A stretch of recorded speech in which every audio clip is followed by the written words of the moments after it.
industrial design in college, then pursued his aviation career flying airplanes, seaplanes, gliders, gyroplanes, helicopters, balloons, and fighter-type aircraft. While attending high school in Switzerland, Lear became the youngest American to climb the Matterhorn in Zurich. In 1968, he pylon raced a Douglas B-26 Invader in the Reno Air Races, the largest aircraft ever raced at Reno at the time. At age 28, he was one of the youngest Boeing 707 captains to fly in commercial airline service. A former Nevada State Senate candidate, John is the son of William P. Lear, Sr., designer of the Learjet executive aircraft, the 8-track stereo, and founder of Lear Incorporated, now Lear-Siegler Corporation, a large defense contractor. Lear has written extensively about airplanes and other subjects, and was Middle East correspondent for Combat Illustrated between 1975 and 77, while stationed in Beirut, Lebanon, with a cargo airline. Although Lear's father was outspoken in his belief of the existence of extraterrestrial visitors, to the great concern of the Pentagon, by the way, particularly because Lear Sr. was head of a large defense contracting company, John only became interested in the subject himself 7 years ago after talking with an Air Force pilot who was stationed at Bentwaters Air Force Base near London, England, where 3 small aliens were photographed by the Air Force, walking up to Wing Commander General Gordon Williams. Lear's extensive worldwide civilian, military, and intelligence contacts have made it easier for him to penetrate the secrecy surrounding the subject of UFOs. Then, in 1988, John became acquainted with a government scientist who worked at Area S4, part of the super-secret Area 51 at the Nevada test site. The scientist was a member of the most classified government research team then in existence. It was their job to research and try to duplicate the propulsion system of 9 recovered alien aircraft in storage at the Nevada test site. Lear is an amateur astronomer and photographer and has won several awards for his photos taken during his worldwide travels. He owned and campaigned the 12-meter America's Cup boat Soliloquy out of Marina del Rey, California for 2 years. He is vice president of the General's Ward and Chenault Post Number 1, the Soldier of Fortune Post of the American Legion, and a member of the Special Operations Association. John currently is chief pilot for a cargo airline, flies Boeing 727s throughout the Caribbean and South America. Lear has 4 daughters, lives in Las Vegas with his wife, Marilee, a former actress, and youngest daughter, Jacqueline, 15. His hobbies include gardening, carpentry, and UFOs. I added the last. And so away we go without any further introduction, and that just about did it. Here is John Lear. Good morning, John Lear. How are you doing? Good to hear you again. Great. John, there's been an awful lot of stuff going on, and that's mainly why I had you back, besides the general discussion, which we always end up in. There's a whole bunch of stuff I want to ask about. Number one is my sighting. Now, I don't know whether you've heard anything about this or not, but I'll tell you, John, I really did see a couple of things that may be nothing more than, fallen something or others. But on my way in from Pahrump toward Las Vegas, I have now seen in 3 different times what I don't know what it was, John. It looked on the one hand a little bit like a falling star. I've seen falling stars all life.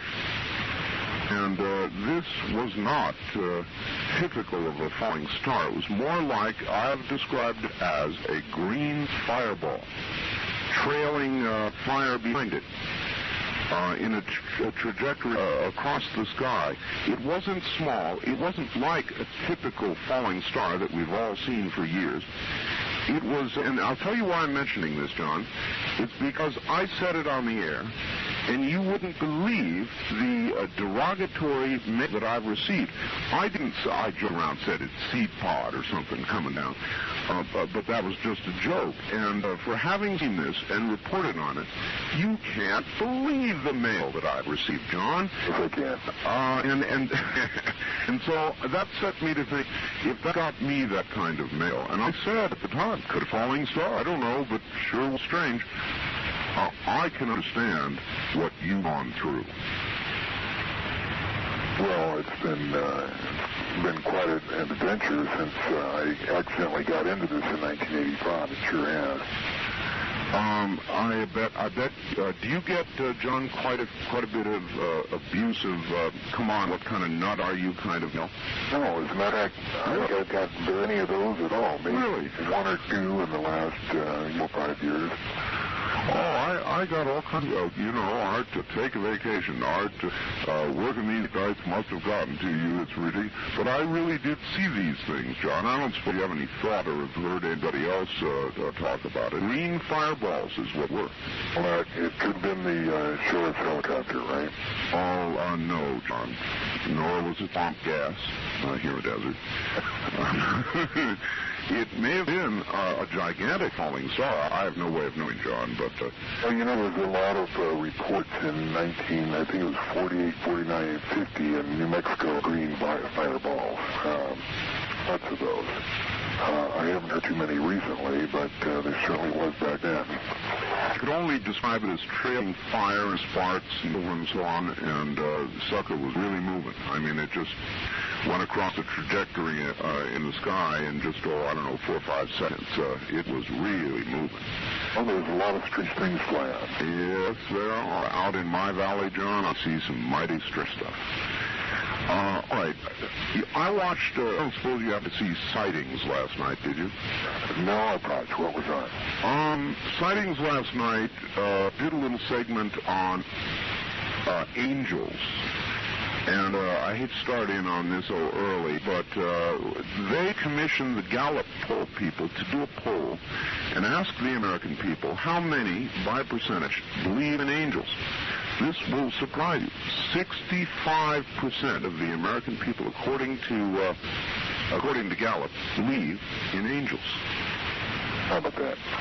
Well, it relates in a sense, because if that many people can believe in angels, I would think that also a very, very high percentage could believe that these UFOs are more than just something identified. No. Wouldn't that make sense? Yeah, I think it would. Okay. I've got a number of other things I want to cover with you. The Associated Press, a couple of days ago, John, reported on a very close call for Earth.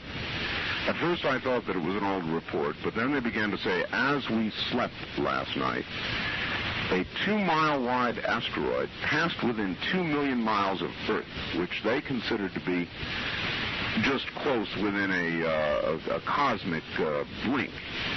And I note that in all of these, and there have been several instances like this lately, John, they always tell us about it after it has passed. John, can you hold on a sec?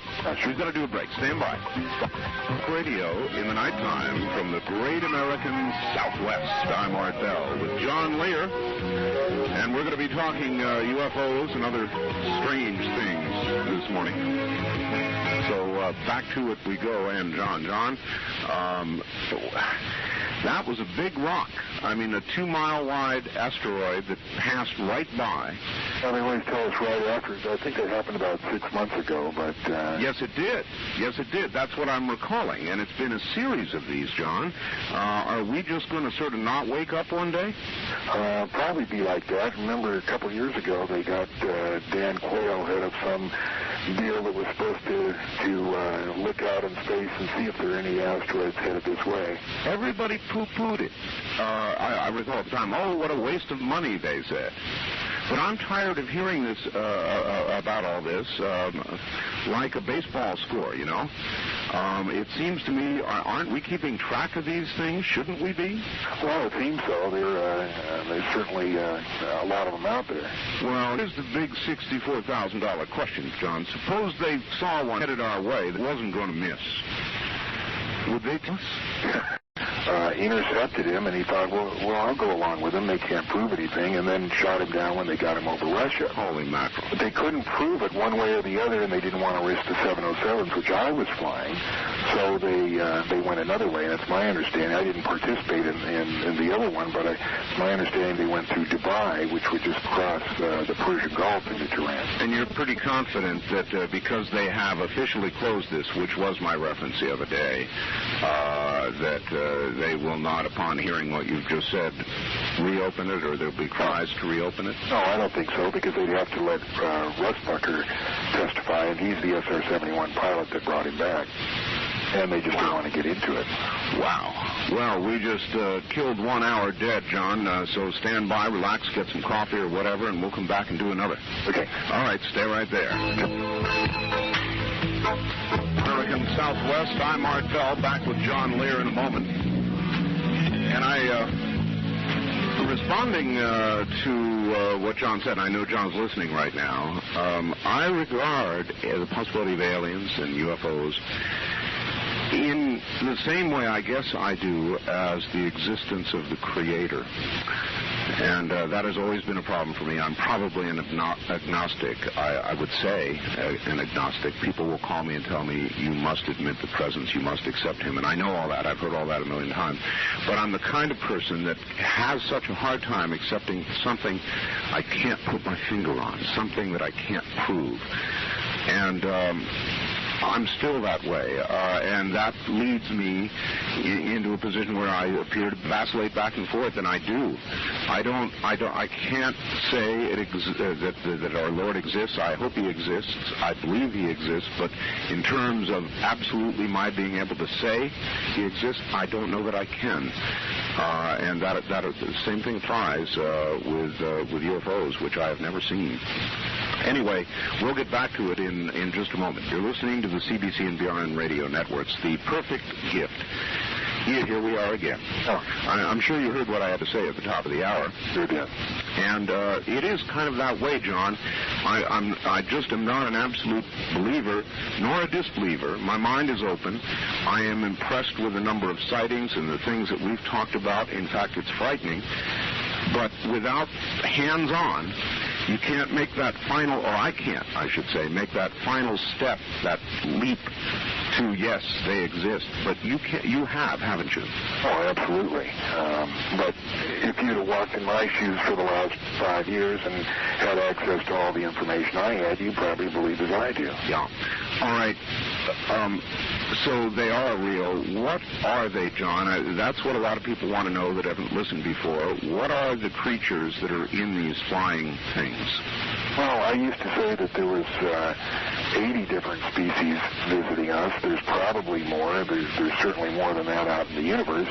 And there's all different kinds. There's the little gray people that do the abductions. There's ones that look just like us. And there's also, some awfully weird ones. There's just about any ones that you can imagine. What do they want? Well, supposedly, at least according to the documents that were read by Bob Lazar at the test site, we are an experiment. We were genetically changed, genetically experimented with. They made, I think, 65 separate corrections to make us what we are now, which is containers. They refer to us as containers. What we contain wasn't specified in the documents. You can speculate it might be souls, it might be blood, it might be enzymes, but in any case, the aliens refer to us as containers, and they made these containers. Now, according to the documents he read, they also engineered the world's major religions. And they did that in an effort to organize and pacify They created the miracle so that we would believe in an entity, so we would not go off and rape and murder and pillage and that kind of stuff. We were given the Ten Commandments to live by, mainly so that they could organize and pacify and keep us all going in the same general direction. They are our creators. Supposedly, yeah. Is that one of those things you're certain about, or does that hang in the air more as a theory, John? Well, it's looking more and more correct. Who knows what the truth is? What I want to do, I want to start taking a few calls, John, and we'll kind of hopscotch our way through the night here. A lot of people that want to talk to you, and I should service some of these blinking lines, so let us sporadically begin doing that. Good morning. On the first-time caller line, you're on the air Coast to Coast AM with John Lear and Art Bell. Hello? Yes, I'm here. Good. Where are you? Washington State. In the state of Washington. Okay, you're on the air with John Lear. Yes, Mr. Lear, do you believe that there may possibly be some sort of an invasion where they are taking over phone lines, flashing messages over televisions and so forth? Do you believe this can be a possibility? All right, thank you. That would be a pretty open operation, wouldn't it, John? Yeah, if the government itself wasn't doing that, certainly the aliens could probably be doing it. Boy, I got a funny fax the other day, John. Listen to a little bit of this. If you use a modem, you are monitored. Every time you fire up a modem, you activate automatic monitoring equipment. I work for a large telephone network that routinely monitors modem and fax transmissions. They view whatever is transmitted, even encrypted data. Your government allows this under the heading Maintenance Monitoring in the FCC rules. Monitoring can continue for 6 months without legal procedure. The rules are part of an obscure pre-World War II action by the FCC's predecessor agency, saying no information may be encoded or transmitted over public or private forms of telephone or radio, with the exception of government agencies involved in national security. So they monitor fax and modem transmissions. Our government monitors all of this stuff. Well, I was told the other day that not only that, but they can monitor your house through your cable for your TV. I had a friend who worked for a cable company. He said it was very highly sophisticated. He stopped short of saying that they could actually watch you, but they can certainly monitor you through the cable TV. This comes, by the way, from a fellow ham radio operator who works for a company that does this kind of work up in the Bay Area, so he knows what he's talking about. And I guess just about everything is monitored. Have you ever been concerned about that, John, on a personal basis? Certainly, if I were in the government, I think I would monitor John Lear very carefully. No, I don't worry about it because I know what goes on. In 1987, just after my series of lectures here, and I appeared on TV a couple times, I have a couple of teenagers here, and the Centel guy was up here putting in some phones, and he came in one morning and said, "Hey, John, do you know your phone's tapped?" And I said, "Really?" And he said, "Wow. Do you want me to find out where?" And I said, "Yeah." So he went out, and he came back about a half an hour later, and this guy said, I went behind your house up to the pole, then I went over to Monroe Street, and then down Hollywood Boulevard, and then down to Nellis, and down to Bonanza. And he says, "It's further than that." He said, "I'll be back in a little while. I want to check what's going on." So he didn't come back until the next morning, and when he came back, he said, "John, I can't talk to you anymore." And I said, "What are you talking about?" He said, "I'm going to be on another route." He said, "What happened is I traced your phone tap to the mainframe at Centel." And he said, "I went to the FBI, and the lady there said that if I didn't like my job, I could quit."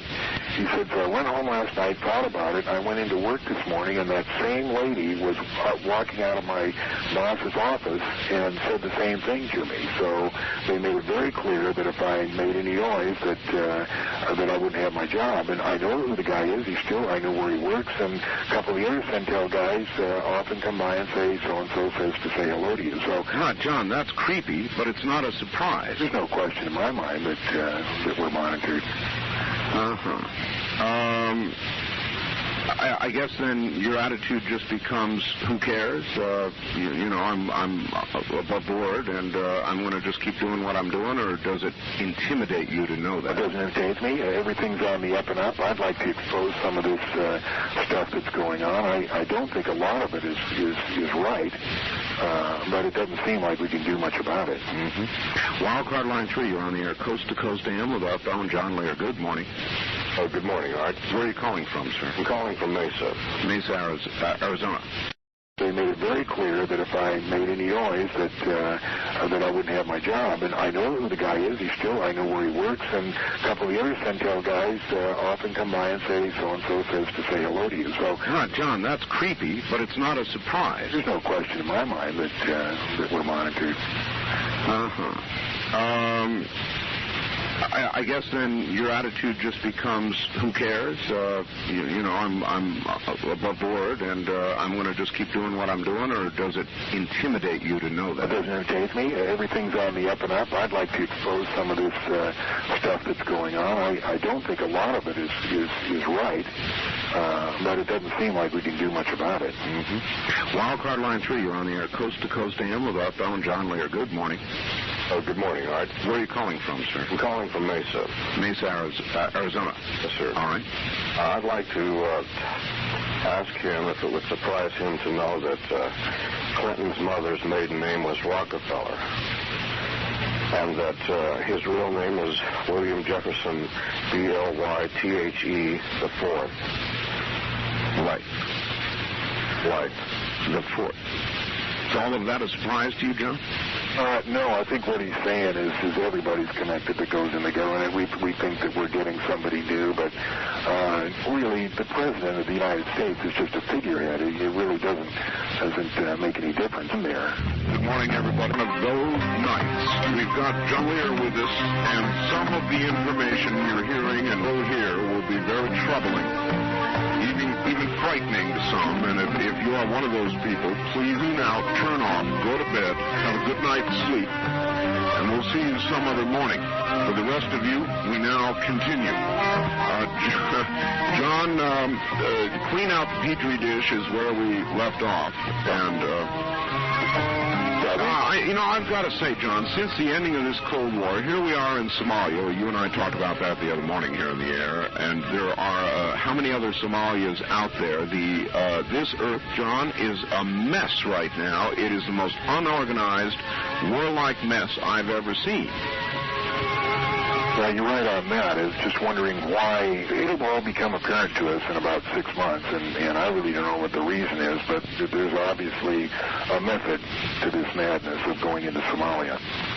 I'm troubled by the whole operation, and I see it as the first step in the grand New World Order. John, I wonder if you view it the same way. Well, I don't know about the New World Order, but there are some very strange things going on. By the way, for the guy who wanted Russbacher's address, you can write to his wife. Her first name is R-A-Y-E-L-A-N, Ray Ellen Russbacher, R-U-S-S-B-A-C-H-E-R, and it's Post Office Box 3078, Carmel, California. And the zip is 93921. And she's trying to help get him out. But back to Somalia, it certainly is a strange area. I was back there in 1977 during an arms airlift there when we went in after the Somalis kicked the Russians out. And we wanted that Berbera, that deepwater port on the Red Sea. Right. And what happened is that the Somalis traditionally had been supported by Russia, and the Ethiopians, who they were fighting, were traditionally supported by the West. But they didn't have any ammunition, but they had the guns. So since they're changed different sides, we had to get the Russian, or what they call East Bloc ammunition to the Somalis. So I was in an airlift that left from Hungary through Saudi Arabia down there, and it went on for months, I think 3 or 4 months, taking ammunition down there so that they could fight the war. We took East Bloc ammunition? Yeah. No, it was coordinated right at the very top of the State Department. we had to get them ammunition somehow, so there was kind of a high-level trade going on. And I don't know where the West Block ammunition, I think it came out of Vietnam. This was in 1977, so there was a lot left over from there. Sure is incestuous, isn't it, this arms thing? Well, again, back to the broader picture, John.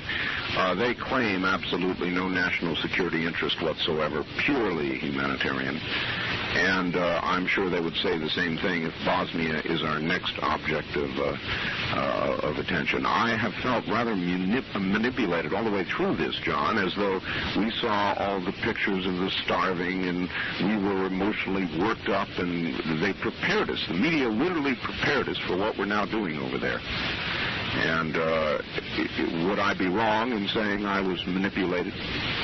Well, you were manipulated, but to what end, I'm not sure. I know it was a lot easier going into Somalia than it would have been going into Bosnia. Well, support for the operation. And if it is a success, there are many already calling for Bosnia to be the next one. And from there, why, there's a whole list of places we could intervene in and try and make this a better world to live in. Well, we certainly have to find an enemy, because we have billions, hundreds of billions of dollars being spent on defense. And we're not flying a Mark 8 aircraft 285,000 feet to airdrops into Somalia. So I'm sure that if there's not a legitimate enemy out there, that they can certainly whip up an enemy for us to fight. All right. Another quick break, John. We'll be right back. And that's a good question. Exactly why I'm flying that aircraft? It's a aircraft. And John has some strong views in many areas, including aliens, UFOs, and I guess our political course in this country as well. And back now to John. John, exactly why are we developing the Aurora aircraft? And the exact same question that you just asked was asked by Senator Robert Byrd, who is the chairman of the Senate House Appropriations Committee. And he went to the Deputy Secretary of Defense and said, hey, what is that airplane that goes Mach 8? We don't see anything in the budgets. Now, Senator Byrd is one of 16 people who is allowed to see everything in black budgets. So he said, I don't remember signing anything on that. There's nothing under there. So they had some other questions, too. NBC, April 20th, ran a story about saucer-like objects over Groom Lake. Yep. Channel 13 had some strange lights that they photographed over Groom Lake. Aviation Week, May 11th and August 24th, had pictures of strange contrails. There were those skyquakes in Southern California. Wall Street Journal comes out with a story.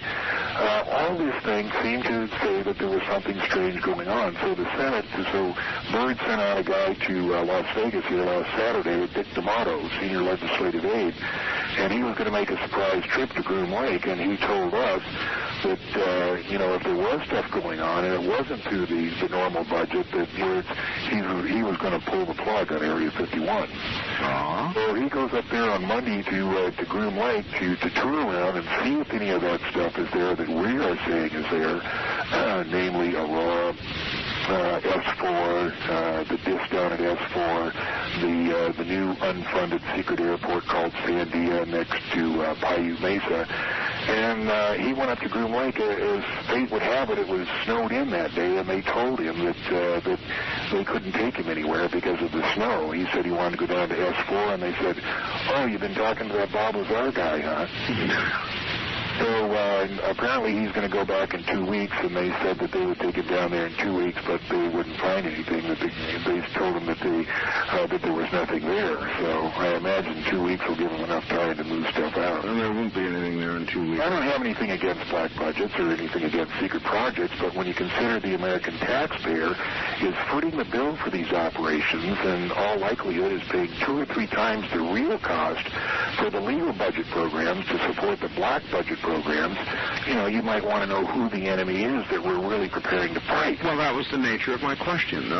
What do we need this aircraft for? And we have met the enemy, and he is us. In the sense that with a well-defined, understandable enemy or not, we're going to keep doing this, period. Sure. Wildcard line 3, you're on the air, Coast to Coast AM with Bell and John Lear. Morning. Good morning. I'm Ray from Mark. I would like to ask John if he has heard of L. Fletcher Prouty. Yeah, sure. He was, L. Fletcher Prouty was one of the 4 people made up composite Mr. X in the movie JFK that Oliver Stone made.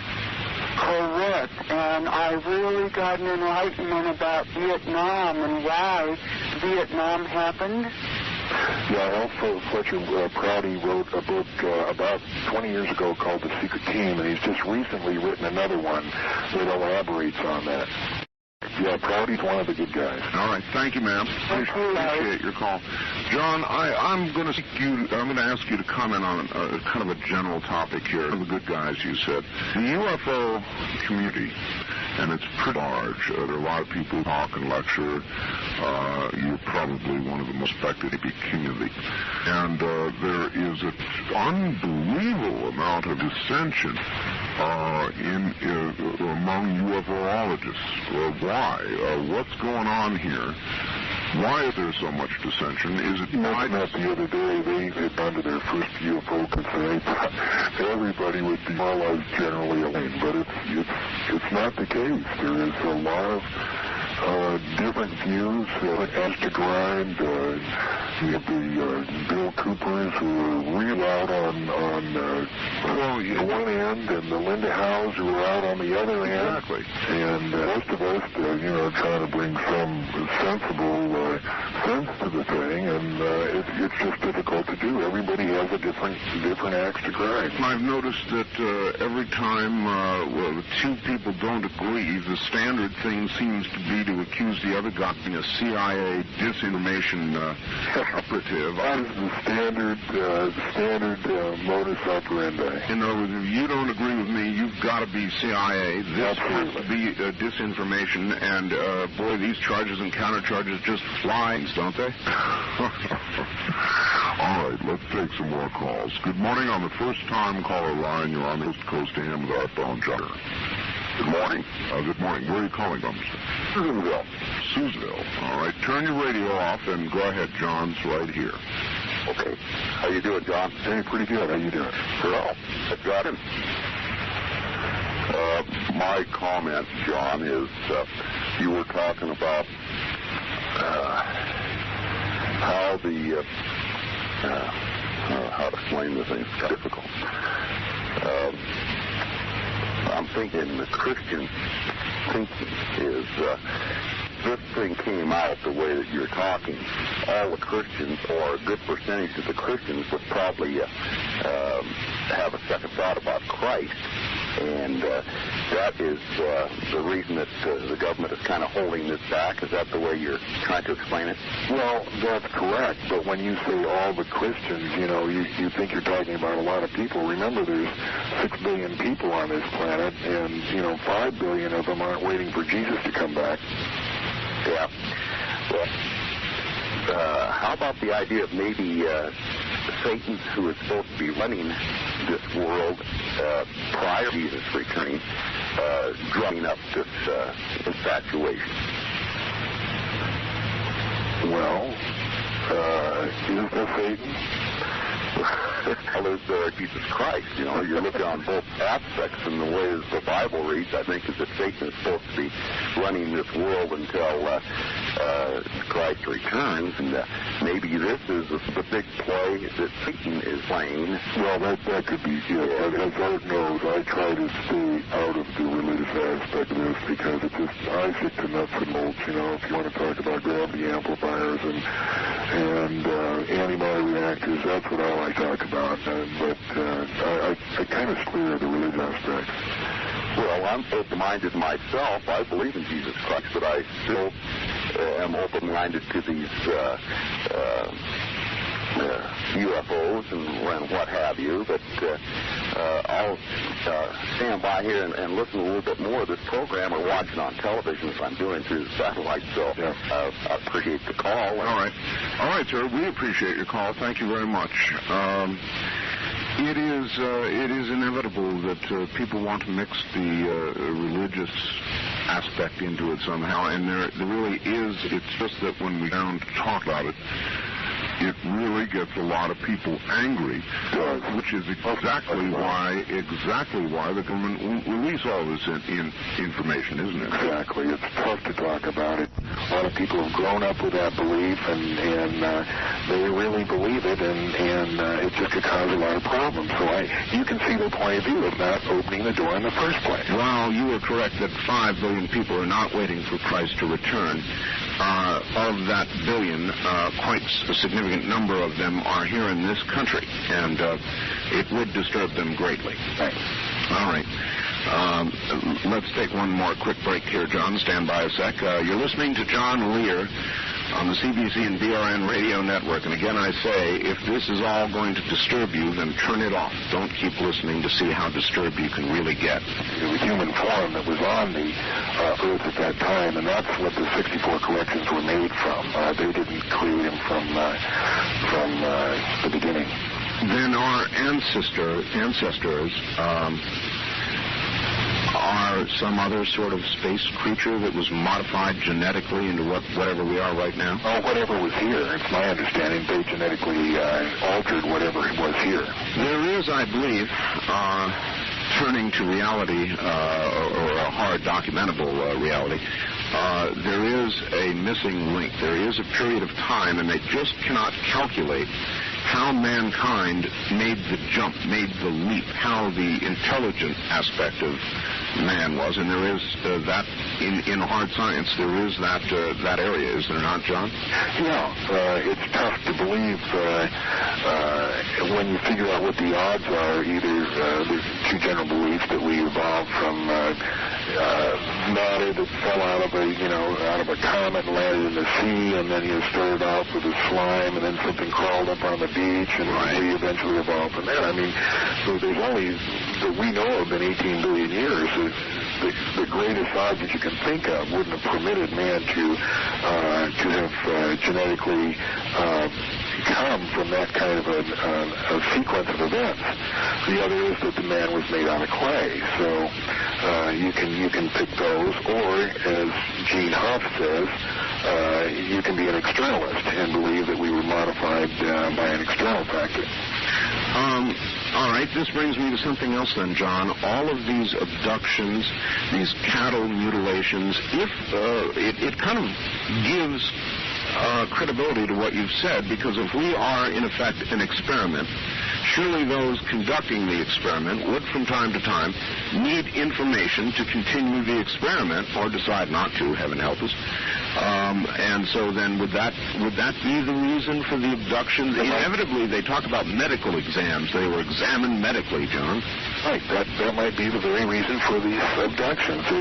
All of the abductions are kind of a medical exam. They put something here and put something there. Sometimes it's painful, sometimes it's not. But that would, they're checking to see how their experiment is going and whether it's time to clean out the petri dish or not.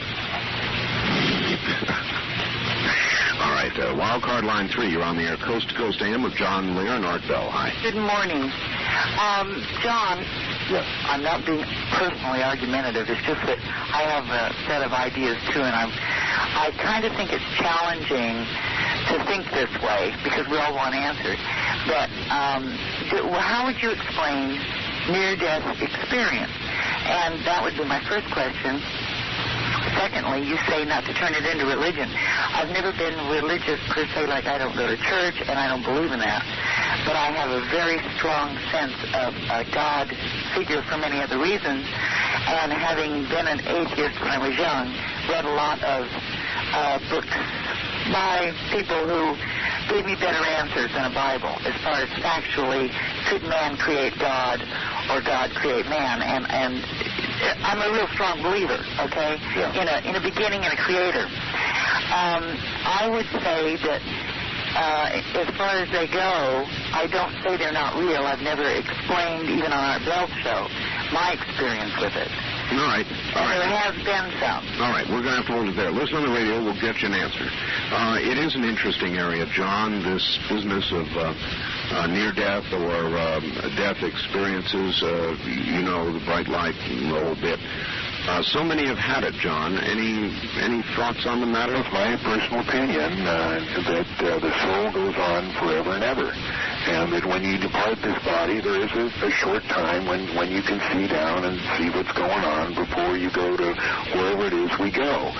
Now, reincarnation was something that Jesus taught, but at the first meeting of Nicaea, I think, which was in 325 AD, and then there was also a meeting in Constantinople about in 1200 AD, they modified what we call the King James Version of the Bible, and they took a lot. As a matter of fact, they really took about 95% of what Jesus taught out of there. One of the things they took out was you can see down and see what's going on before you go to wherever it is we go.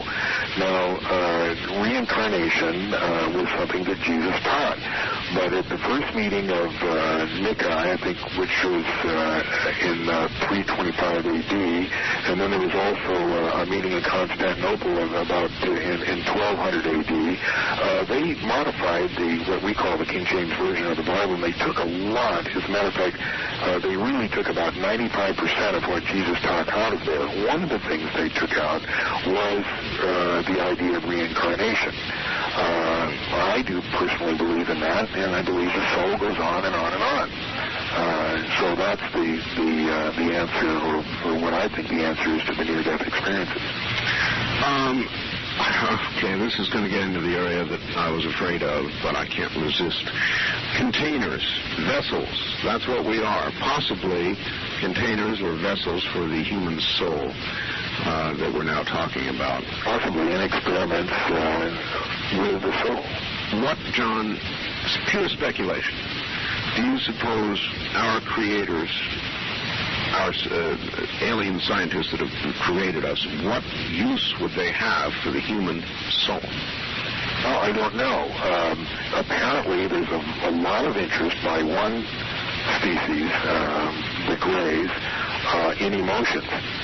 And they take a lot of time to apparently talk to the abductees about emotions. I've heard of experiments they do with people to create emotions. For instance, there was a case down in Florida where a guy was abducted and he was put in a long curving corridor with two children.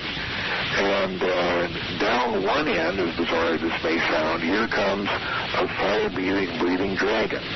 So he turns around, runs the other way, and there's a door. He goes into the door, and there's a barrel.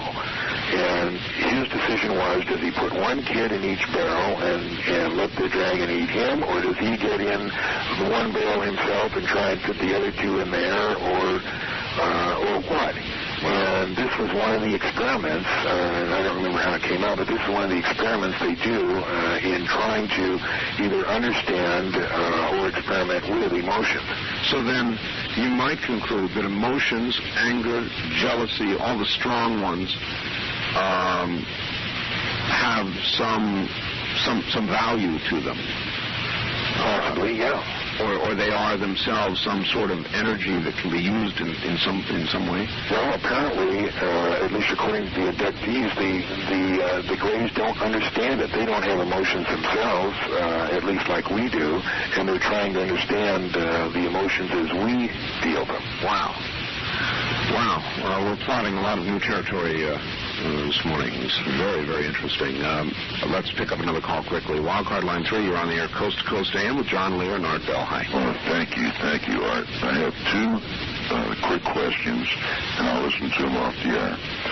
Number one, what these people that have been abducted by aliens and been experimented on, have they ever suffered ill effects when they get back to Earth from the medical experiences? Second question, has John Lear ever known many Navy aviators, and has he ever had a desire, or has he ever landed on an aircraft carrier? And I'll hang up and listen. All right. John? The first one was about abductees, and what was the question? The experience, any effect. Yeah. First of all, I don't think they leave Earth. Some of them go maybe a short ways out, but most of them is done relatively close here. Yes, they do suffer ill effects. Some of them are quite traumatized by the experience. That's why they form these encounter groups where they can talk to others who have had the same experience. But Hawkins is quite active in those type of groups where they try to help people who have been traumatized by this. Oh, right, John. Did you see the one on the sightings? The fellow who had the returning red marks on his belly? No, but I've heard about that case. Or one similar to it. Yeah, let's talk a little bit about that. I've got a break coming up, so stand by, John. We'll do that in just a minute. Naval aviator's question, because I want to answer that. All right. We're listening to the CBC and BRN networks. I'm Mark Bell with John Lear. And we're going to continue through the night with some pretty strange stuff. If you're frightened by all this sort of thing, turn your radio off. Don't expose yourself to something that could be harmful to you personally. For the rest of you with strong constitutions, let's continue. Good morning again, John. Let's cover what we were going to. We'll get to the naval aviators. Okay. But the lasting effects, and I was telling you about the fellow with the returning red marks that I think was on sightings, a very convincing case. How many people have physical effects that endure? Well, I don't know. What you mean percentage-wise? Well, I mean, how many have you ever heard of? You've looked into so many of these cases, you'd know more. Lots. They all have that little scoop that's taken out as far as physical things. A little scoop? A little scoop of skin that's taken out, and they have a mark on their ankle or their leg or their arm or something. They're told that they're just taking genetic materials back to wherever they come from.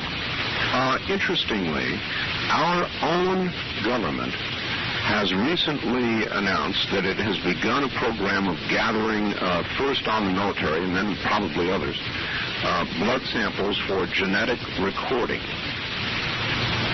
Yeah. Aware of that, were you? Yes, I was. Naval aviators, have you ever landed on an aircraft carrier? First of all, he asked if I ever knew any, and I said, my answer is yes. I was taught by a naval aviator how to fly. He was a transport pilot. His name was Hal Herman. He used to live in Montague, California. I don't know whether he's still there or not. But I've known a lot of Navy pilots. Have I landed on a carrier? No. But to me, that would be the most exciting experience to land on a carrier with 125 visibility on a pitching deck at night. That would be the epitome of airmanship. And I know that there's a lot of guys that have done it.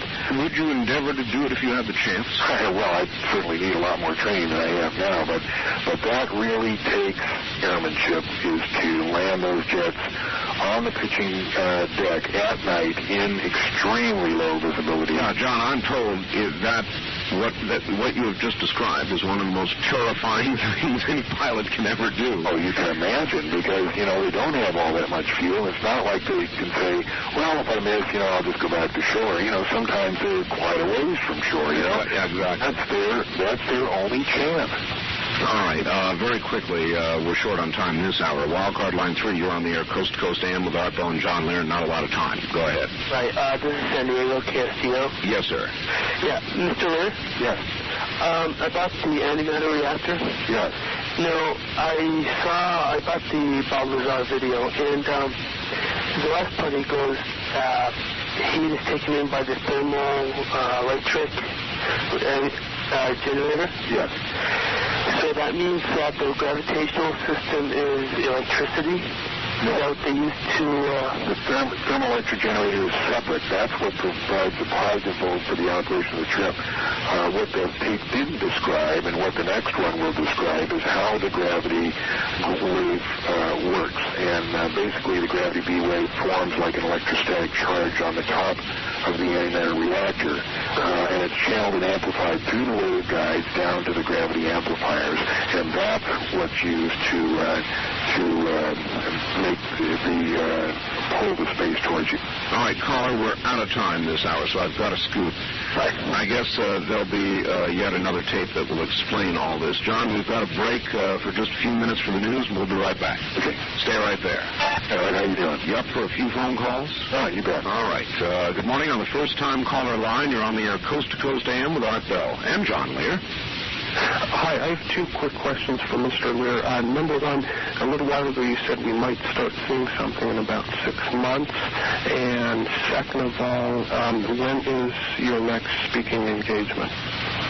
All right. You want to take that on the air or right here? What was that? What did I say about 6 months? We'll go ahead and have him take it on the air. He said that at one time you had stated you thought that perhaps something would become apparent to the American people in about 6 months, or something would start happening. Like a German interviewer told me the other day, I'm a great researcher, but a terrible prophet. You were interviewed by the German press, is that correct? Yeah. There was a guy in here, and a very interesting guy. As far as my next speaking engagement, I only give about 2 a year, and I don't have one planned. 2 a year, and I don't have one planned. All right. I want to take a few local calls here, John. Let's see, line 1, you're on the air Coast to Coast AM with John Lear and Art Bell. Good morning. Hi, I live here in Las Vegas. Right. And one morning at 9 o'clock, my son and I were going out to take the trash out, and over a junior high school on the western side of town, we saw an object that was somewhat triangular and hovering, and it hovered for 39 minutes. It changed its attitude a number of times. It shined bright lights on us, and it changed its color a couple of times. It went up. It went down. It went diagonal, back again. We watched it for a long time. I had 2 radio towers, 2 airplane towers I had 2 phone lines in the house. And these fellows said, I wish I could see it. They wanted to see it. They couldn't, and I could see North Las Vegas Tower from my home. I told this story to a couple of people, 2 of which were in the Air Force, and they both cautioned me never to tell the story to anyone again. What was the date of that? That was about 4 years ago. And what size was it approximately? Twice as big as the stuff. Yeah. It went from silver to white. It changed color. My portable phone went dead, and I ended up on the regular phone. It wasn't scary. It was fascinating. Yeah, a lot of that happens around the Las Vegas area, and they can fix it so that only the one that they want to see can see it. And you can even be in a crowd, and the rest of the people won't see it. And you're saying, well, what do you mean you can't see it? It's right there. I don't like that. I don't like that. I don't like that either. And let's ask about that. Thank you, ma'am. Thank you. John, any explanation for the kind of technology that... I don't know how they do that. Some sort of hypnosis, mass hypnosis, or, who I guess could guess. Anyway, you don't know. Okay. Good morning. First-time caller line. You're on the air with Art Bell and John Lear in Las Vegas. Yeah, I'd like to ask John Lear if he's familiar with Zecharia Sitchin and any of his writings regarding the Sumerian tablets. Yeah, I've read most of his books, and he's got some real good ideas. He's probably onto a lot of good things there. And I just wondered how your research is, if it ties in with any of his things or not. Well, most of it ties right in. He had a particularly interesting one called The 12th Planet. Right. And there's some very interesting aspects of that. Should be back around soon. I don't know, when did he say it was coming back? Yeah, I'm not too sure about that. Yeah. No, he has a real interesting set of books there. I would recommend that to anybody who is interested. His research shows that there's been visitation from other planets since, back in those days. And could you kind of confirm that? No question about it. He has some very good evidence that there's been all kinds of wars and monkeying around with the human race and modifying this and modifying that. Very good books. Okay, well, thank you very much. Thank you for the call. John, AIDS looks like it's going to end up taking an awful lot of people out. John, and I guess it is your view that AIDS, which is a unique genetic bonder of cells. I mean, so unique as to almost be impossible, you would think. Engineered by humans, engineered by aliens, purpose, what do you know? Well, it's my personal opinion that it was engineered by the government, specifically the U.S. government. That it was specifically it wasn't an accidental release. It was specific. It was first released in Africa in, I think, 1975 through the smallpox vaccine that was laced with the AIDS virus, and then it was released in the United States, I think, in 1978. They specifically wanted to infect a large number of people, but I don't know why, and that's just opinion. All right. Pretty dark opinion. Pretty awful to imagine our own government would have done that to us and the world. Purpose unknown. Population reduction, possibly, John? Well, when you say population reduction, it seems that they want to infect people, but it would certainly seem that there would be a better, a faster way of getting rid of large numbers of people. We would, suppose they did infect everybody in the next 5 years. AIDS doesn't kill immediately. It takes 1 to 10 years, and you would certainly overtax the hospital's ability to respond to so many people long before you'd be seeing a number of deaths. It's an awfully good point, right? First-time caller line, you're on the air, Coast to Coast AM with John Lear and Art Bell. Hi. Yes, Art, thank you very much. Let me give you a short story. I'm somewhat of a theologian and an amateur ufologist. Do you find yourself in conflict? Well, that's an interesting question. Actually, no. I studied the Bible profusely. I was one of the original Jesus people, and I used to go to bed at night with the Bible on record, and I find so many things being explained to me now by recent phenomena and people like John Lear. And, of course, there are as many questions as there are questions answered. But, the human mind is a phenomenal creation. And, in addition to being somewhat of a theologian and a ufologist, I'm also an optimist. I do believe in the reality of Jesus Christ. And, of course, not to dwell on the religious aspect, but I do believe that the book of Revelations is now being opened and revealed to us. And the amazing things that came across in that will be revealed to us now, as it said that they would be sealed until the last days. And I have a couple questions. Let me get to them. Yeah, go ahead. Okay. I just came across some recent writings on Pleiades, the constellation of Pleiades, and there seems to be a lot of tie-ins with that, and to get a little far out, the lost city of Atlantis. And also, I'm curious about what your opinion is of the Billy Meyer experience. I'll hang up and just listen to those three things: Billy Meyer, Pleiades, and Atlantis. Thank you. All right. When I first got into this, what they call ufology, I found out that to be accepted by the mainstream, you had to disregard Billy Myers, Adamski, George Adamski, Howard Menger, and various contactees. But when I started really looking into it, all those guys were telling the truth. Billy Myers, I even went on TV and I said it was a fraud, and 6 months later I had to come back and say, hey, wait a minute, I've looked at this thing. I cannot find anybody who can tell me why it's a fraud.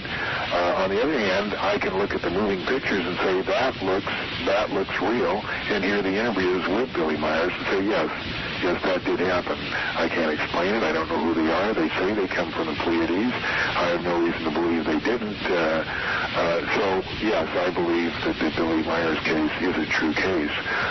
And that would probably answer your question of the Pleiades. They certainly fit into this question. How? I don't know exactly. And then the third question was, trying to think. Art, do you remember?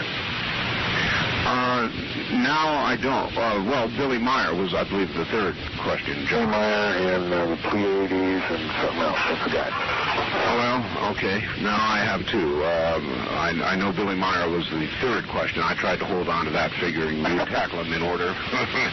All right. I want to ask my audience something, John. I'd like to give some of the people you talked about at the beginning of the program who have seen these craft, including Bob Lazar, an opportunity to call in. So I'm asking everybody on the first-time caller line to please hold your calls. Please hold your calls, and if Bob Lazar or any of the other people that John spoke about are out there, please try to call us at area code 702-385-7213, 7213. How does that sound, John? That sounds great. You know, Bob has taken so much flack from the public that, he's real gun-shy, so I'm not sure whether he'll call in, but it would sure be nice. Well, perhaps not, but it's a legitimate discussion we're having, and I would hope he would decide to do so. Gee, Bob, back to the time thing for a second now, if we might. You were saying, it would be possible.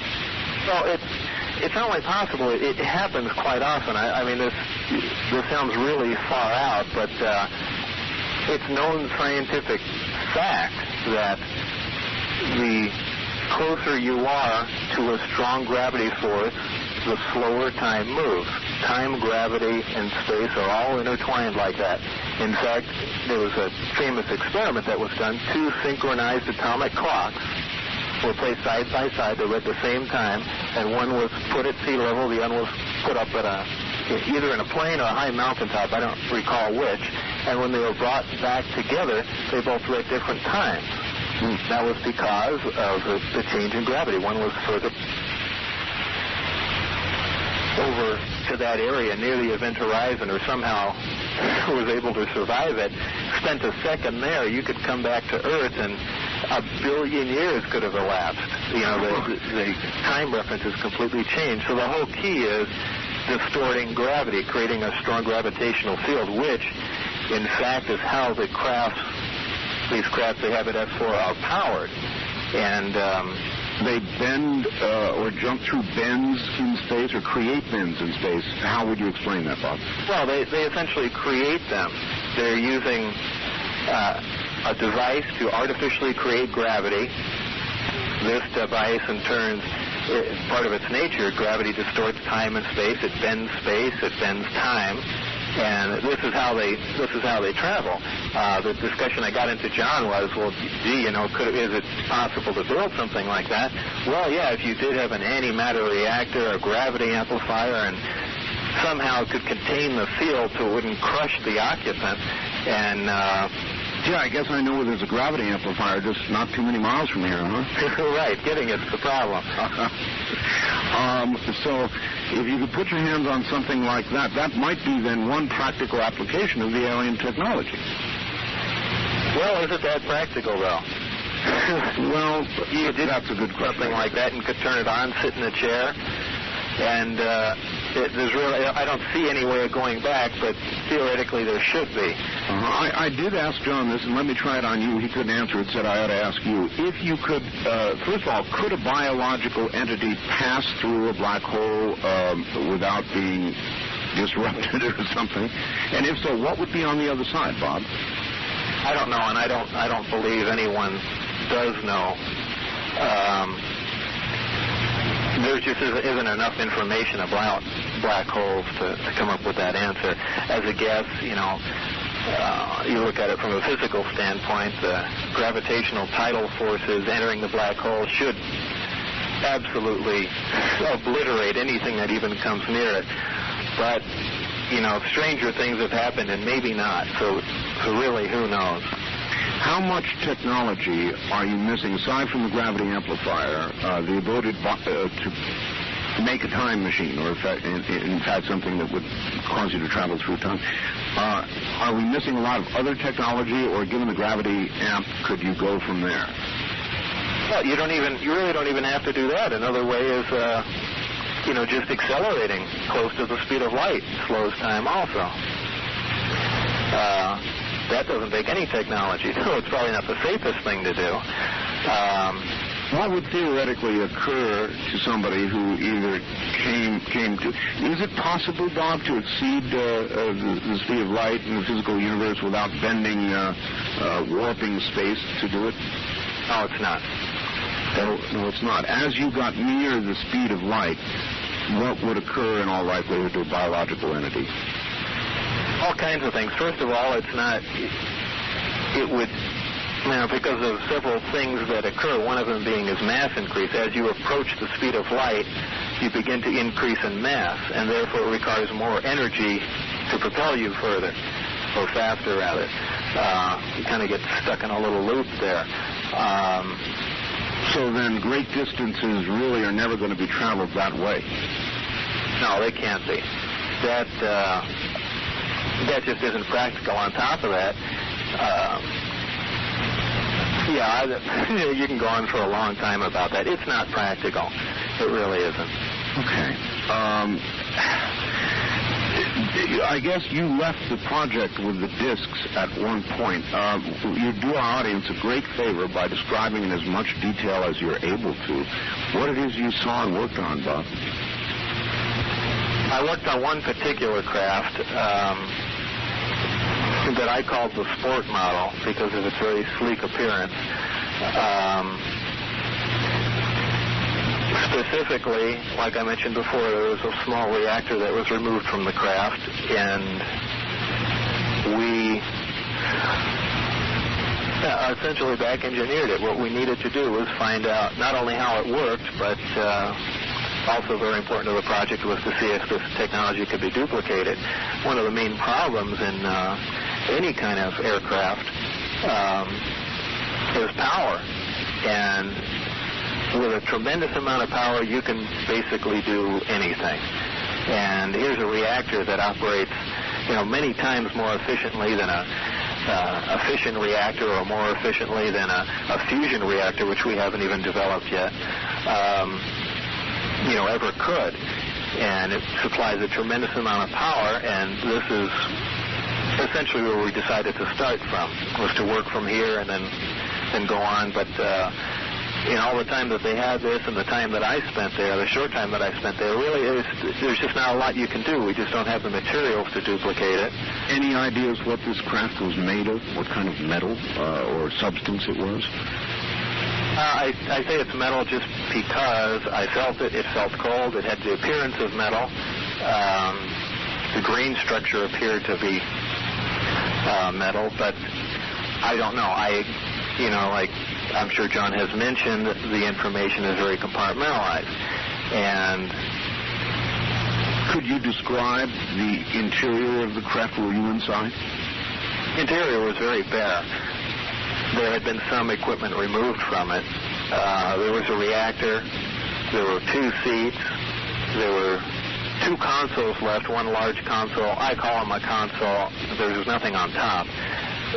One of them was removed. I believe they're part of the gravity amplifiers that are connected directly underneath. They're in a triad formation. These are going to be some silly questions, Bob, but were there windows? I mean, by what manner could you see or understand any of the technology that was in front of you, normal buttons, switches, gauges, or... Really wasn't anything like that. Buttons and switches. It really wasn't even wiring. I know that sounds really bizarre, but it really isn't that strange. A lot of the equipment, it almost appeared to be something similar to a Tesla coil. The way, so every time I hit on a topic, I have to regress. And sure, I understand what I'm talking about. But it almost seemed like every piece of equipment was tuned to whatever it was supposed to be receiving signals from, and it was essentially electrical power transmission without wires, which is not something far out. There was something a man named Tesla accomplished in the 30s. However, this seemed to be along the same lines, but much more advanced. Well, while we're on the subject, do you think mankind will ever manage to bring power from space to Earth through some method or another? It's the same sort of technology, I presume. I don't know. It's about the best I could say about that. Okay. Well, anyway, back to these. What was it like when you went into them? I mean, I can only imagine they would lead you in, these guys with their little badges and so forth, and they would lead you into the area you were going to be working on these things, and you must have looked at them and said, "You've got to be kidding." Well, I only got to physically view the craft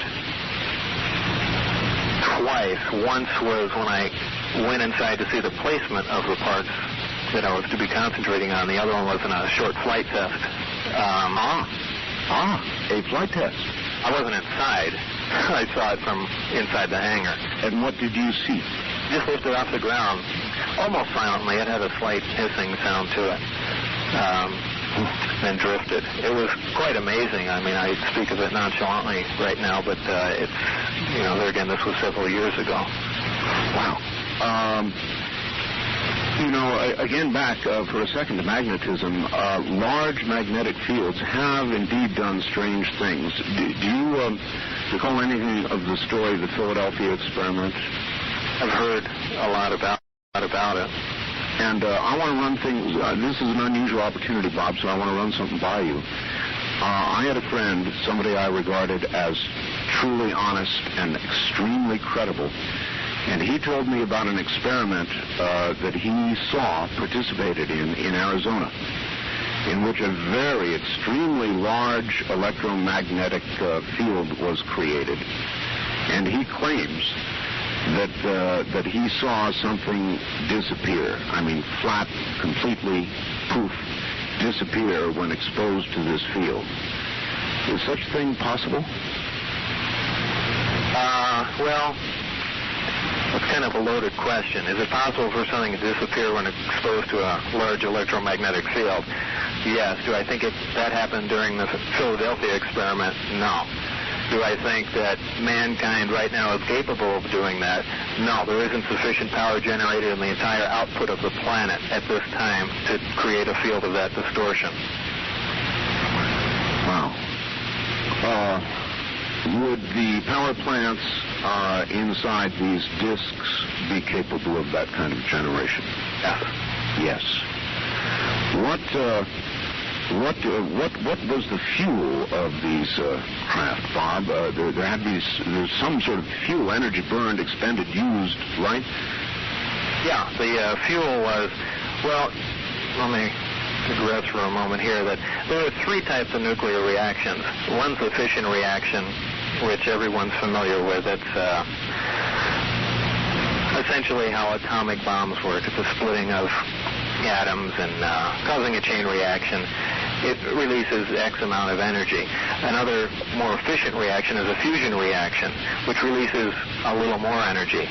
Both of these, for instance, when put in bombs, whether the thermonuclear, the hydrogen bomb, or the fission bomb, an atomic bomb, they use about 9/10 of 1% of that fuel gets converted into the actual explosive energy. Now, if you really think about that, when you're dealing with a plutonium bomb, for instance, you're dealing with, somewhere on the order of about 8 pounds of plutonium, which is about the size, a little bigger than a golf ball. Now, 8/10 of 1% of that makes that giant explosion that you see. All the other material is wasted. That's how efficient that explosion is. Mm-hmm. Now, an annihilation reaction, which is a conversion, the direct conversion of matter to energy, is 100% efficient all the time. And you can see if that were put into a bomb. I made a tape explaining this, so I didn't have to. So you didn't have to explain it all the time to people like me. Right. I didn't get stuck on the radio. All right. As long as we're in the categories of fusion, I want to ask one more question in that category, and it has to do with cold fusion. A number of people, even some very recent claims of the creation of cold fusion. Is it going to be possible, Bob, do you think, eventually to have a cold fusion process? Absolutely not. No. Absolutely not. I'll make a bet on it right now. Absolutely not. So what was it that these about a power source? What was it that these scientists came up with that caused the bubbling and the heating and the apparent creation of energy? Any idea what it was? I'm sticking with Los Alamos' explanation. Was essentially an electrochemical reaction that took place. Did fusion occur? No. There was far too many experiments done that supposedly duplicate experiments, and these yielded no results at all. And the physics behind it don't make any sense either. All right. Again, going back to the disks, the fuel they use apparently is element something or another that goes beyond our table of elements. Is that correct? Yeah, it's element 115. It's not an absolute definite, but that's what it appears to be. Element 115. 114. Chances are it's 115. And interestingly enough, it's a stable element, and those familiar with the way the periodic table works, the way elements go, as they get higher and higher on the periodic chart, they become less and less stable and begin to decay. But this is a stable element. And again, this isn't something that's a total surprise. I mean, we've known all the way since the 50s and probably the 60s, that somewhere there's a magic combination of protons and neutrons that, again, somewhere in the higher elements will make a stable element. And apparently that does happen up at that level. Have you had your hands on any 115, Bob? I have had my hands very close to it. Is there any 115 that exists outside of S4 now? You don't have to answer all of these, Bob. Who knows? That's a good answer. Since I've got the two of you on the line, what would you say is your greatest area of agreement, the two of you? That we live in Las Vegas. Well, that makes the next one then very easy. Are you going to say that I'm nuts? No, I'm just kidding around. John has a lot. I essentially have cut off whatever I haven't had contact with. So there can be talks of reptilian-like aliens or abductions and things like that. And I know there's lots of evidence that people were abducted, and I did see the thing on Fox the other day with a guy that got burns on him, and that's all interesting. But right. It's something strange that happens to you once you've been actually involved with something. You kind of put blinders on to the rest of the world, and now you only want to deal with something that you physically had hands-on experience with. Oh, very much like what I said earlier, and you've had hands on one of these discs. Have you ever seen... Now I'm kind of taking the attitude some people take towards me, but I'm not doing it on purpose. If I actually get abducted, then I'll start believing that. And that's... I don't but I'm that way, but that's just the way I think. Well, yeah, but Bob, why, having had your hands on a disc, are you not easily able to make the leap to the grays or the blacks or any of the other 80 supposed varieties of aliens in terms of accepting their existence? Well, I'm sure there are other civilizations all over the place. I don't know. I haven't seen evidence of other civilizations, I guess. Are you absolutely convinced that those discs and that technology did not come from or originate here on Earth? Oh, beyond a shadow of a doubt. Well, unless they were robots, somebody brought them here then. Oh, certainly. Some form of other creature had to have brought them here. There's no doubt about that. I just don't know if there are 100 different civilizations visiting Earth. I don't know if 100 other civilizations could find it. It's possible. I just shy away from that. All right, this sounds then like an area of disagreement between the two of you. I really can't take a stance on it because I don't know. This is just a personal feeling. You sort of are cautious, though, in commenting in that area. Sure. What would you two say is the biggest disagreement you have regarding all of this? Would that be it, or is there some other area? I don't know. You'd have to ask John. How about it, John? I don't think we have... I can't think of a real disagreement. So no real disagreements. All right, gentlemen, I'm going to do my best to hold on to you for a while here if I can, Bob, and maybe even take a few calls. You up for that kind of thing? Are you up, or are you ready to go sleep? Sleep is kind of on my priority list here. Is it? Can you give me a few more minutes? Sure. All right, very good. Then both of you stand by. What a distinct pleasure, Bob Lazar and John Lear, both here, both together again. I guess they are frequently. And we'll get them back on the air together here in a moment. Southwest, I'm Art Bell, and Bob Lazar and John Lear are both with me at the moment. Back to them we go. Gentlemen, you're on the air once again. How you doing, Art? Good morning. Bob, while we've still got you, after you've gone through all this disaster that's been what? How long has this been going on now, Bob? For a couple of years now? Yeah. Mm-hmm. Is there anything you want to say to everybody about having gone through all this? I mean, would you do it again? Would you go public again? Or would you say, boy, I'd no more open my mouth than the man in the moon? I don't know. It's a tough call. It's something that has to be decided on, as things are happening. But given the same set of circumstances, I probably would have done the same thing, perhaps a little different.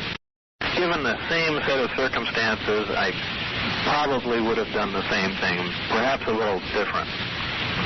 A lot of magazines are writing a lot of things about both of you. Do you find they generally get it right, or is it exaggerated baloney that most of them print?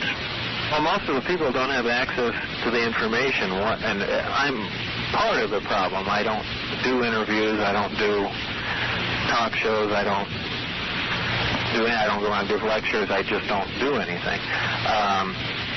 And I'm constantly being hounded for information. So without the information, they tend to make some of it up, probably. Well, so some of the information has come out, especially in George Knapp's special. That's where I essentially spilled my guts, said everything that happened to me, and kind of wanted to really leave it at that. The technical information I made a tape about for the people that really wanted to know the nitty-gritty, and left it at that, and that was it. And, people would look through those two things. Everything essentially that I experienced and happened was contained within those two things. But, inevitably things get screwed up, and a lot of hearsay, and there's an awful 99.9% of the UFO community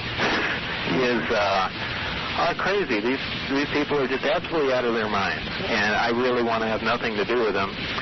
And they're tied in with, all kinds of strange factions of groups, and it's really impossible to weed out any real information coming from most of these sources, these magazines, and even the larger groups. So I really have to stay away from it. And that gets people upset and thinks I'm trying to hide things from them, and I'm called government agents and stuff like that. And it's, the list is never ending. 99 and 9/10%, Bob? Perhaps more. With your continued association then with John Lear, I take it you view him in one of the top very small percentage points of those who may be onto something. No, I don't. I don't really associate with John Lear does his own thing, and I don't. John, comments? No, we have some of my ideas are far out because I'm not a scientist. Bob is a scientist. He dealt with things that he saw with, worked with, were proven to him. To me, it's, all I'm dealing with is speculation. Well, to the casual, I've heard, and that's what I deal with. Well, exactly. But to the casual observer, somebody like me, everything you've told me, John, about how they travel, means of propulsion, the kind of creatures they are, all the rest of this sort of thing, is underwritten or strengthened by what Bob Lazar says. Don't you realize that, Bob? You're saying, I saw the discs. Yes, they exist.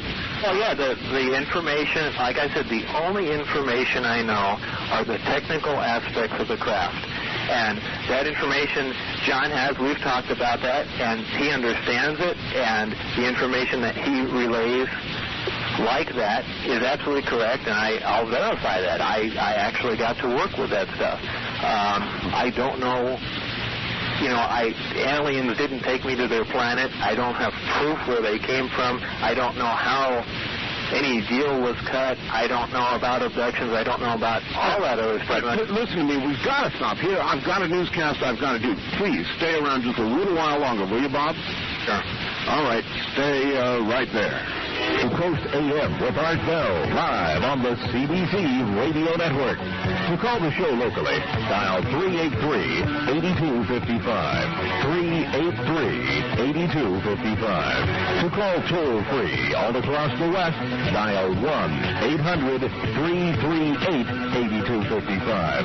The wildcard direct lines are area code 702-385-7214.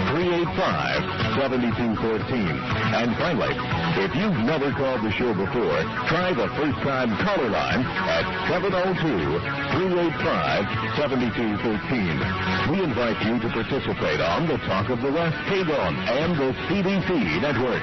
When your call is answered, please turn your radio down. Each caller will be allowed up to 3 minutes, giving more listeners a chance to join in. 'Cause I don't give a fuck what you say. Yeah, I'ma do shit my way. So you can go kick rocks, I'ma stack bricks up, build what I want to make. Yo, I got a lot of shit to say, so I'ma do this every day. From Las Vegas and the great American Southwest to the nation, this is Coast to Coast AM, and I'm Art Bell. My guest this morning, John Lear. Now along with him, Bob Lazar, physicist, man who actually put his hands on an alien spacecraft, worked on the propulsion system. And we'll be back to it in just a moment. And Bob Lazar, you're both back on the air again. Okay. Well, this is all flooring me a bit, but it's fun. I'd like to say it's really a privilege to be on with Bob. He is my friend, but he just never goes on any of these interviews, and it's just really nice to have him on for once. He doesn't back me up on everything, but he does back me up on the stuff that he saw. Well, let's try a question on you here. That's a very nice compliment for Bob. If Bob Lazar did get the equipment or the technology and ever did build a time machine, would you sit in it while he pulled the switch? You would?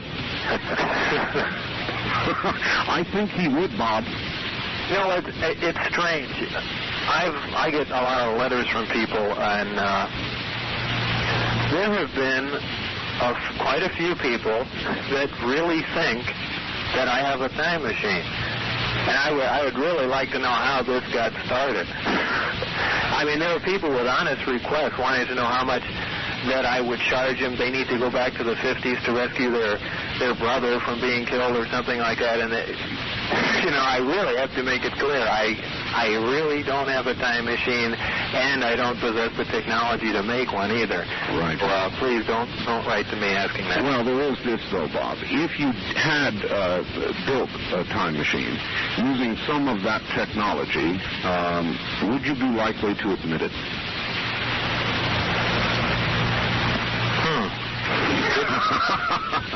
That may give you some clue as to why people think that you may have it, even though you say you don't. Yeah, well,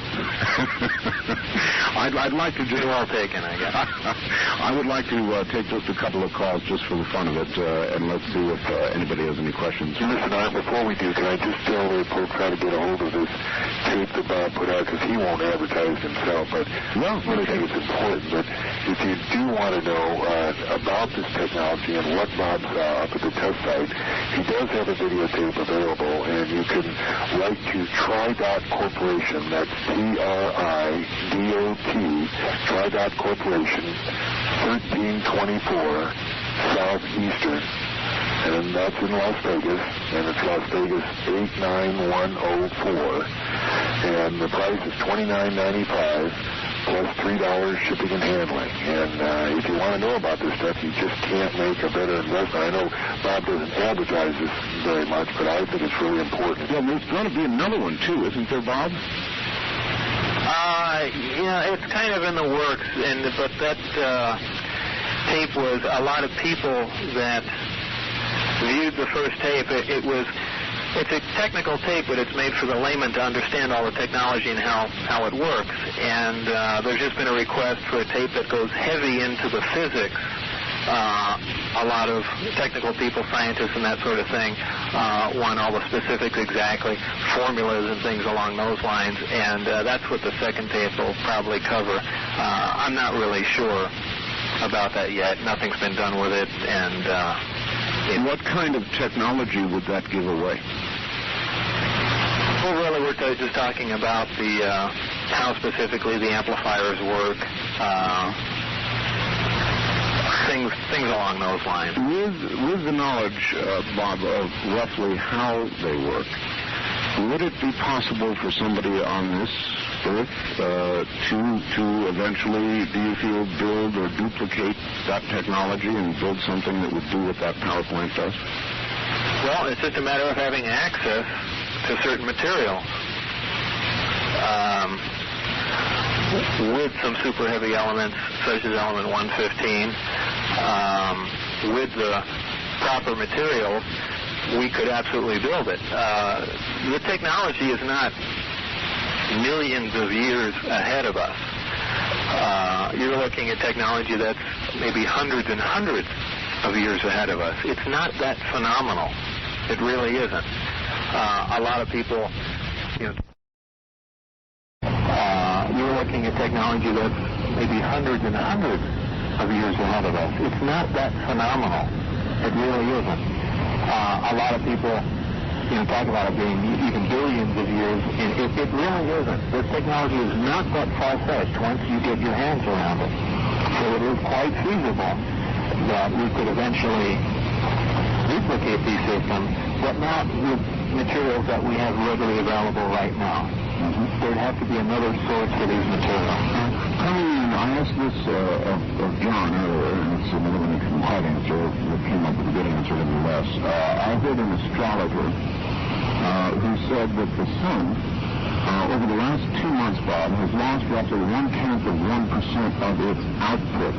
Now, while I guess the output of the sun, which is a nuclear dynamo, does vacillate a little bit, this seemed to that person somewhat worrisome. Any comments on that?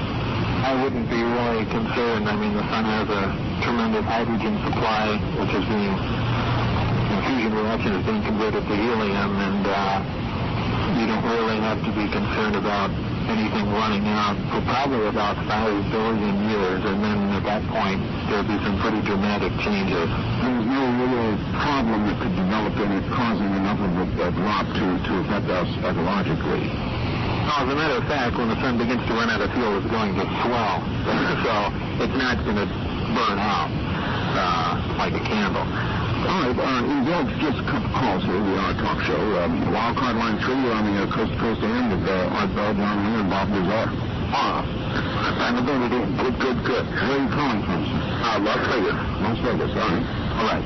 What I wanted to ask about the saucers and the alien technology was they must operate off of some type of communication frequency. Is it any way possible to put together some sort of a transmitter so that one could start putting out a signal to them? All right, it's a good question.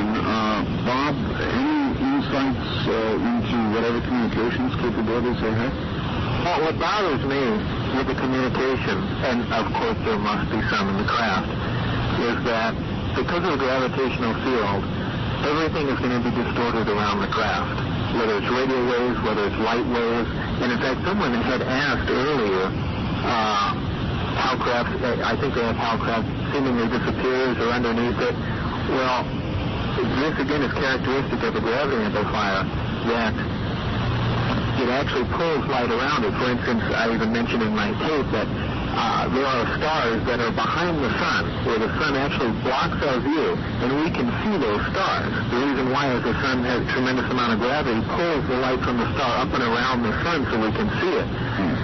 In these disks, when they're operating, if they're in something called an Omicron configuration, if you're standing underneath the disk, you can't see it. You can only see the sky above it by the way light is bent around the craft. Now, the way I understand this to envelop the craft, I can't see how radio waves can get into the craft. And that's something that's puzzled me for a while. So there must be some other form of communication. Would the gravity amplifiers themselves possibly provide the key to the kind of communication they use? In other words, something propelled or moved through time or space or both with the same technology. In other words, each new technology, lasers, for example, can be modulated, and you can use light to pass voice. And so I wonder if their technology might have in it a key to their communications. It's quite possible. Quite possible there is something called along the lines of a gravity phone. Yeah. Something that John and I have spoke about in depth. That it essentially is a gravity amplifier with a modulated output, and it is received. Again, this is just an educated guess, but it's certainly possible. But as far as it being a frequency you can tune in or transmit, I haven't seen anything along those lines that the craft would receive. So then the communications might be every bit as advanced or different, would be a better way to put it, than anything we're familiar with traditional RF frequencies.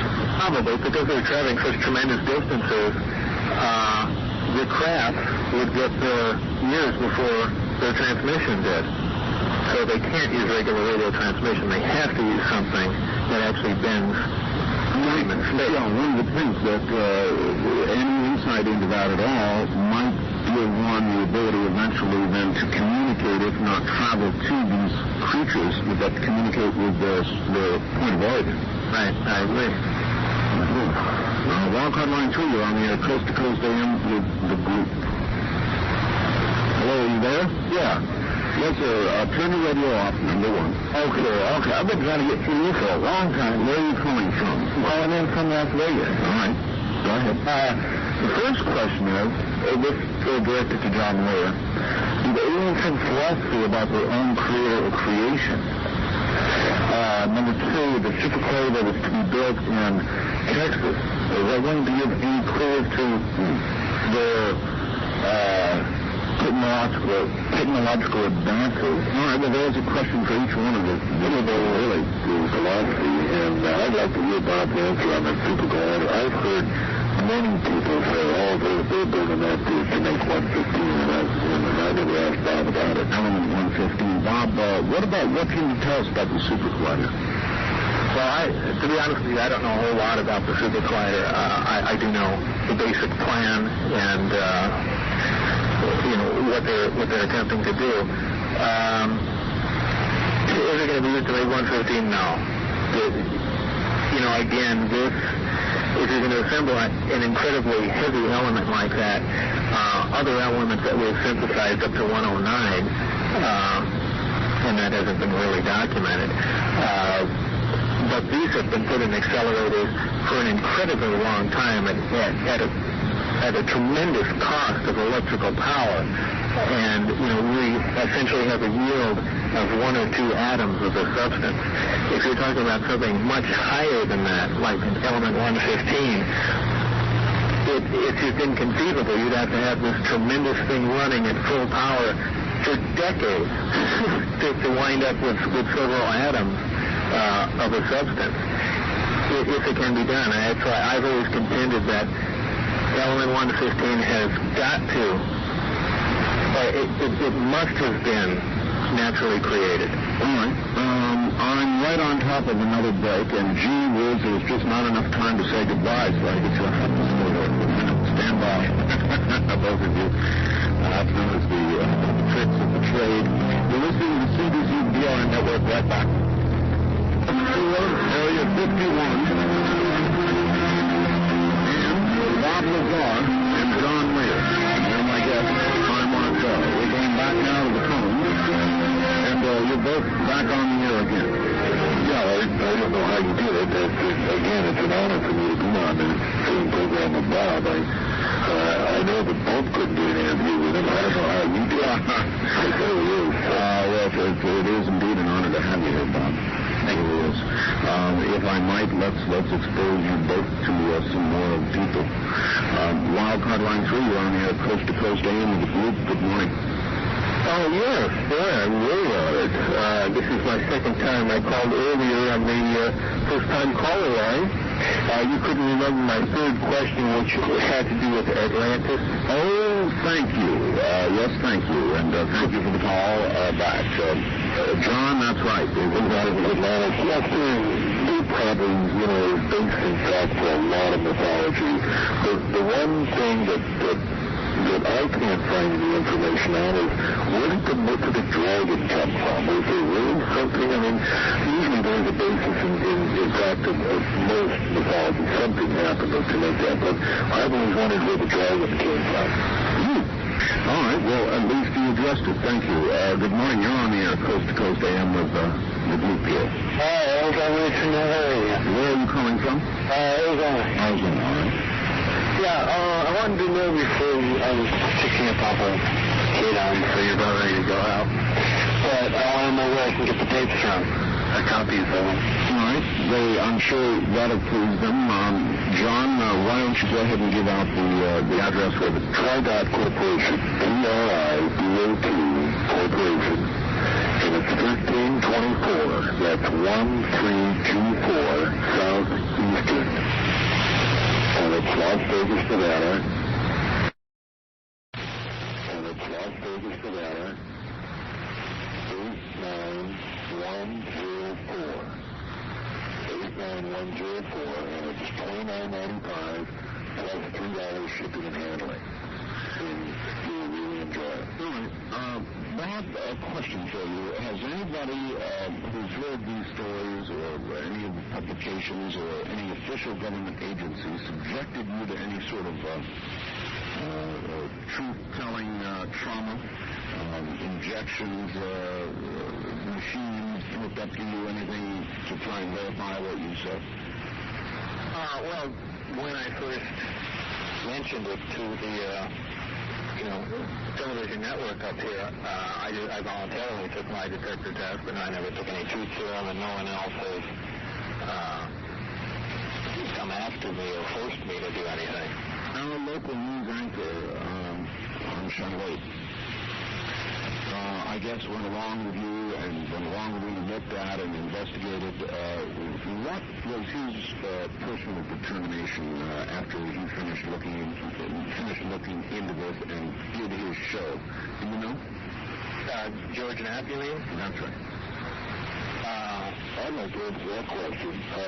He was such a firm believer that he really discredited himself on a news show by when one of the girls said, well, George, what do you think? And instead of the Scott Lazar and answer saying, well, I think this deserves more investigation, he said, I believe it. And he was called to task by his boss for saying that. So did he see anything that we didn't see?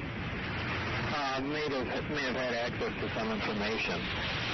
But now, George wasn't that ardent of a believer in the beginning, as I wasn't either before I got involved with the project. But George did go to great lengths, traveling with me to Los Alamos and, going all over the place, tracing down leads, and things added up quickly to someone put in that much effort. And he essentially put everything together and, Yes, I have that show on tape. It was really something. Really something. All right, just one more very quick interruption, gentlemen. I'll be right back to you. Stay right there. My guests are John Lear and Bob Lazar, and if you've been with us and you well understand the nature of the discussion, if not, then stay tuned. If you want to go on the CBP and BLM radio networks, let me take care of some real quick here, and we'll file back in with full theorists back. Is there anything, Bob, that since you don't make public appearances and you don't go on talk shows, is there anything that you've been wanting to say to the public and haven't had a chance to for a while now? No, nothing that comes to mind for the moment. All right, let's take a couple of more calls. Good morning, Wildcard Line 3, you're on the air, Coast to Coast AM with the group here. Yeah, I'd like to direct my question to John Lear. But any of this has to do with the English wheat fields where they make those designs, and which aliens changes those 64 different modifications? Was it the Greys? All right, thank you, sir. The crop circles first. Obviously, it has something to do with the crop circles, but I don't know what, and I don't interest myself much with that phenomenon. It's pretty weird, and I read the magazines and stuff and look at it, but I don't know anything about it. Well, I'm interested in directing a little of that to Bob. Bob, since you're a physicist, these damn crop circles, they really are all over the world. They're in Australia. They're in too many places for two guys in a board and a chain, you know? What could they be? I don't know. Certainly, it can be, I mean, it's possible I'm sure there are other explanations. It could certainly be the footprint of one of the crafts. The crafts can certainly be at altitude and compress a wheat field down like that. That's not a problem. As far as what else it could possibly be, some other prosaic explanation, I really don't know. And John, I think there was more of a question for you. Yeah, he said what group was it that did the genetic alterations? I'd like Bob to answer that because he's the one that read the document, and I just quote from what he said. All right. That was supposedly what people call the Greys, the rays from Zeta Reticuli. Okay. Let's just keep moving here. Good morning. You're on the air, Coast to Coast AM with Art Bell, John Lear, and Bob Lazar. Yes, this question's for Bob Lazar. I was reading an article in the Los Angeles Times from November, and it was regarding a experiment going on approximately 2 miles inside Mount Andrieki in southern Russia with Vladimir Garvin regarding the neutrino. Are you familiar with that at all? I'm familiar with a neutrino, but not the experiment they're conducting. Oh, really? Well, I suggest that you get that article. It was in the Los Angeles Times, and it's very enlightening. I was curious if you were able to make any connection between the neutrino and the Gilliam experiment, being done by what's called SAGE, S-A-G-E.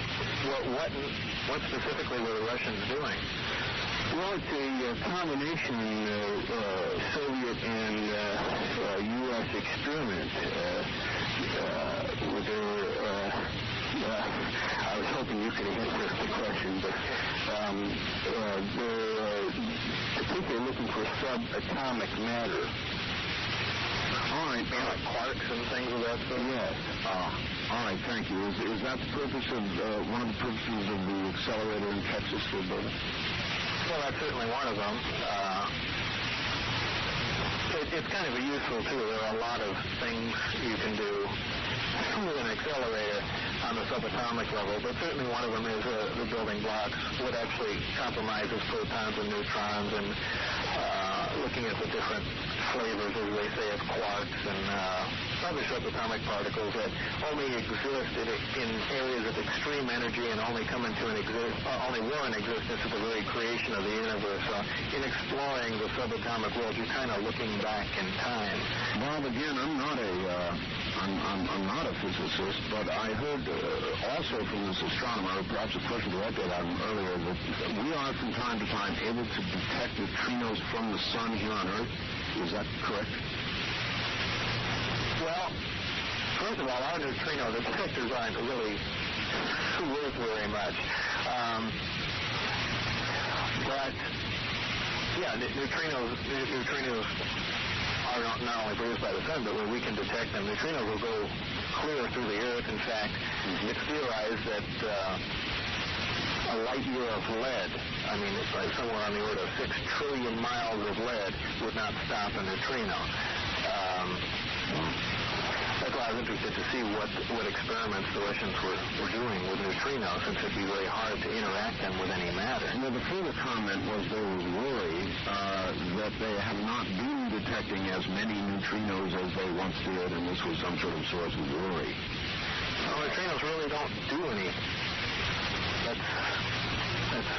I would find it difficult for it to be a source of what happens when you collide with a black hole. That's the only problem. As far as the antimatter explanation,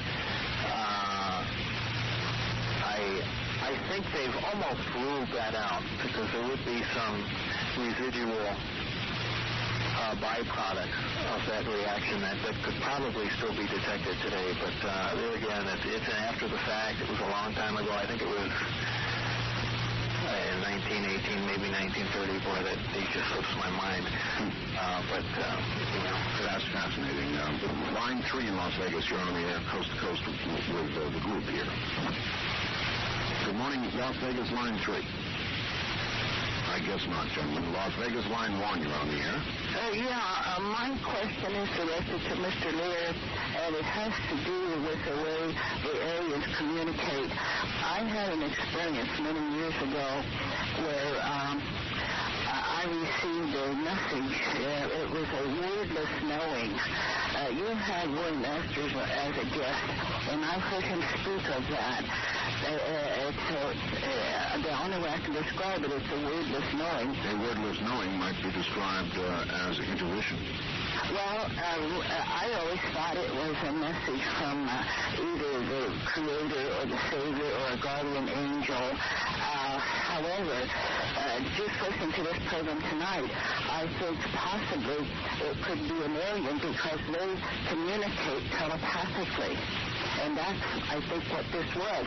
And by the way, it was a kind and helpful knowledge. I was following it. Line 2, you're on the air coast to coast AM with the group. Hello, Art, California. Yes. Good morning, Mr. Lear and Dr. Lazar. How are you doing? Hi. I have doctor, by the way. Well. Degrees to me mean doctors unless you have a temperature. I see. My first question is for Mr. Lear. I'd like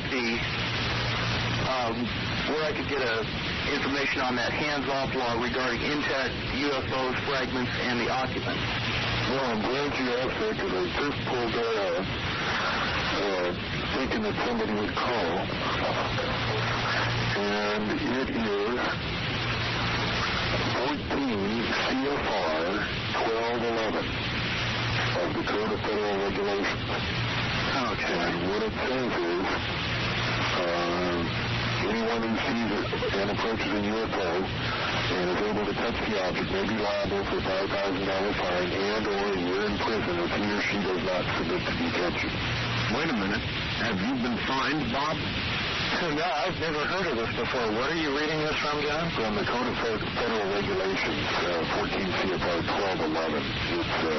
It has to do with touching UFOs. And it says what if you have touched a UFO? Yeah. Anybody who sees or approaches a UFO or touches the object may be liable for a $5,000 fine and or a year in prison if he or she does not submit to detention. See, Bob, just like submitted to detention. I was going to say just one more insult. I have a couple of questions for Mr. Lazar. Very quickly. Do you think the recent advances in ceramic metal technology will be used in a Buffard ramjet project? And the last question is, are biometals being developed for use in data storage and retrieval as well as espionage? All right, thank you. Can you handle that, Bob? Well, as far as what biometals are being used for, I don't know. I know very little about them. What was the first question? Well, I couldn't possibly regurgitate that. You should answer that one first because I knew the answer to that one. Oh, you had that one. Hold on. All right, think about it. Listen, folks, Bob, I'm only going to request that I have you for about 7 more minutes, if I can have you that long. And then we'll do the last hour with John. Bob, it's been such an honor. Both of you stand by for a second. And we'll do that, and we'll do this. Next time from Las Vegas, I'm Art Bell with John Lear, Bob Lazar.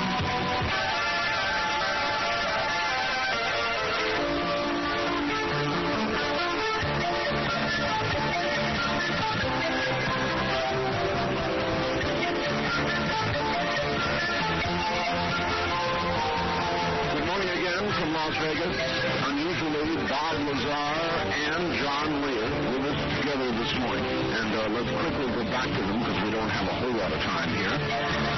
Gentlemen, you're back on the air again, and I'll give you a final moment. I just want to get one more call in here, and I'll give you a final moment to get a plug in for where to get that tape in a moment. Good morning. You're on the air Coast to Coast AM with what I now call the group. Where are you calling from, please? Thank you, Ed. I'm calling from San Juan, New Mexico. New Mexico, okay. This is indeed an honor and a pleasure. I had the opportunity to catch John and Bob in August when they were on the air. And listening to that show gave me shivers for a couple reasons.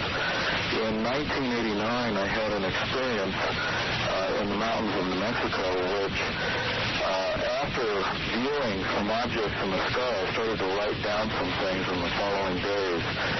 One of the things that I drew was something like a sphere with almost an ethereal ring around it or a field around it, and wrote down it had an aspect of folding and bending space. I wrote down 7 other aspects, and then when I listened to your show in August, and Bob Lazar, I ordered your tape immediately after that, and it put shivers and chills through me. All right, this is the first time Bob's ever been on the air with me that I'm aware of, anyway. But indeed, John was here and talked about Bob's. Well, there was another gentleman with John yes, that's right. With the imaging program. That's right, with NASA, I believe.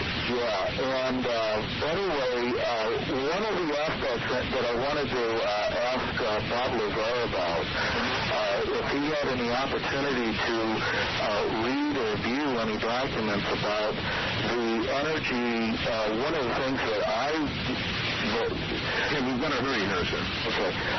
There's like a telepathic communication with the aliens that seems to come through the DNA strands that goes from one ring to the other. This is an image that came through, and I was just wondering if Bob had any information on that. All right. How about it, Bob? No, nothing pertaining to any form of communication or imaging coming through the DNA strands. Nothing along those lines. All right. Very good. Actually, we can squeeze one more in. Good morning. You're on the air Coast to Coast AM with Art Bell, John Lear, and Bob Lazar. Where are you calling from, please? Scottsdale, Arizona. Go ahead. Hi. I believe, if I understand the idea, it is that the souls on Earth are kind of imprisoned on Earth, and when the bodies die, we go somewhere, the aliens keep us somewhere, and then we come back to the bodies. Is that right, you guys? Roughly, yeah.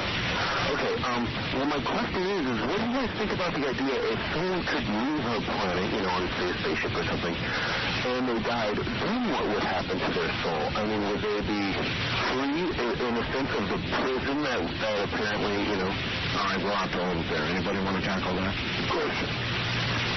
Good question. Yeah, no comment, and good question. All right, we're so out of time. One, I want to say it has been an honor, Bob Lazar, to have you here this morning. Thank you. And I know you've got to get to bed. And so, quickly, John, give out the address. Okay, it's for the tape, Bob's tape. Yes. Dot Corporation, that's TRIDOT Corporation, 1324, 1324 Southeastern, and that's Las Vegas 89104. And it's $29.95 plus $3 shipping and handling. All right. So, Bob Lazar, I've got to say to you, what a pleasure it has been. Thank you. And will you join us again sometime? Yeah, sometime. All right. I know it doesn't happen frequently, but it has been an honor this morning. So thank you, Bob. Thank you. Thanks, Bob. And that was really nice, John. I'm going to try and talk you, John, into staying with us for yet one more hour. You can do that good. I'm sure there's some people pretty hot to talk to you after all this, so stay right where you are. In fact, everybody, stay where you are. There is yet one more hour to go. You're listening to Coast AM on VRN and CBC Radio Network. You're listening to Coast AM with Art Bell, live on the CBC Radio Network. To call the show locally, dial 383-8255.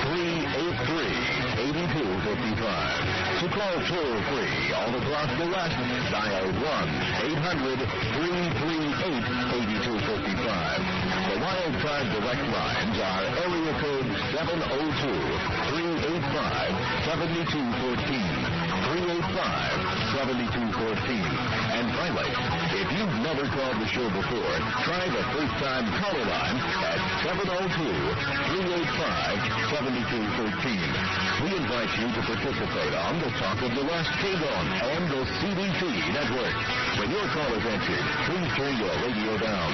Each caller will be allowed up to 3 minutes, giving more listeners a chance to join in.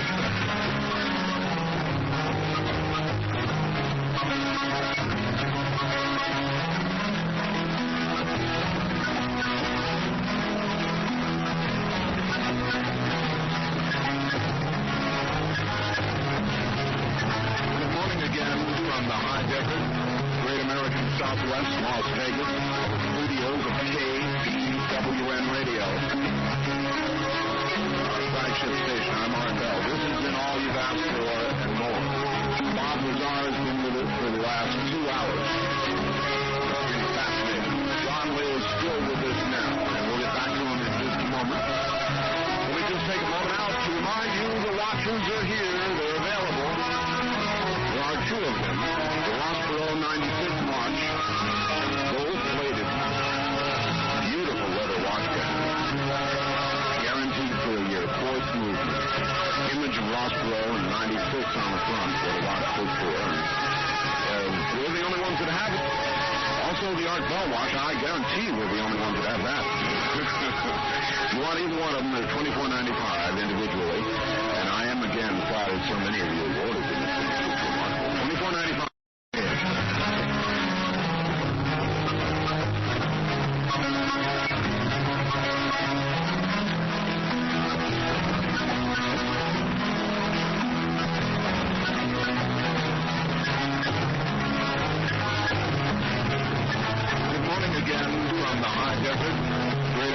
Southwest Las Vegas, studios of KPWN Radio.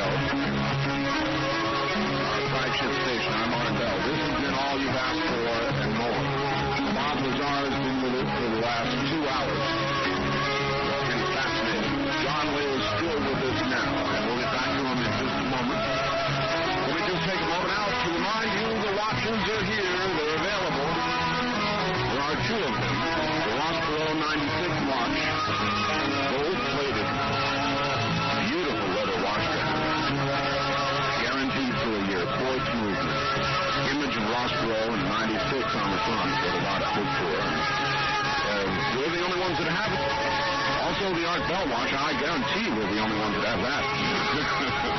You want either one of them, they're $24.95 individually. And I am again flattered so many of you have ordered them. It's remarkable. $24.95 each while they're here. $4 shipping and handling, or together you get a free Art Bell t-shirt when you order. The number is 1-800-257-3825. 1-800-257-3825. And now back for another hour in what has been an incredible show with John Lear. And John, you there? Right here. Boy, this has been something, hasn't it? That sure has. I really enjoyed having Bob on. And the only thing that really irritates me about Bob is he's so gracious. People can ask him the dumbest questions, and he never gets irritated. He just goes from back to ground zero and patiently explains, where they're wrong. And it's the mark of a good teacher. I have a, very short temper with people who ask dumb questions, and Bob is always really, really gracious. Yes, he is, and it was rare to get an interview with him, as he had suggested. He just doesn't do them.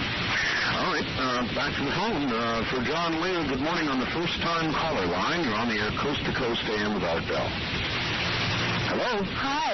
Hi. I'm just calling to comment on the ləʻzɑːr tape. I had heard about it in August when John Lear was on your program, and it's very informative. It really answered a lot of questions for me, and I just wanted to thank Bob for making it.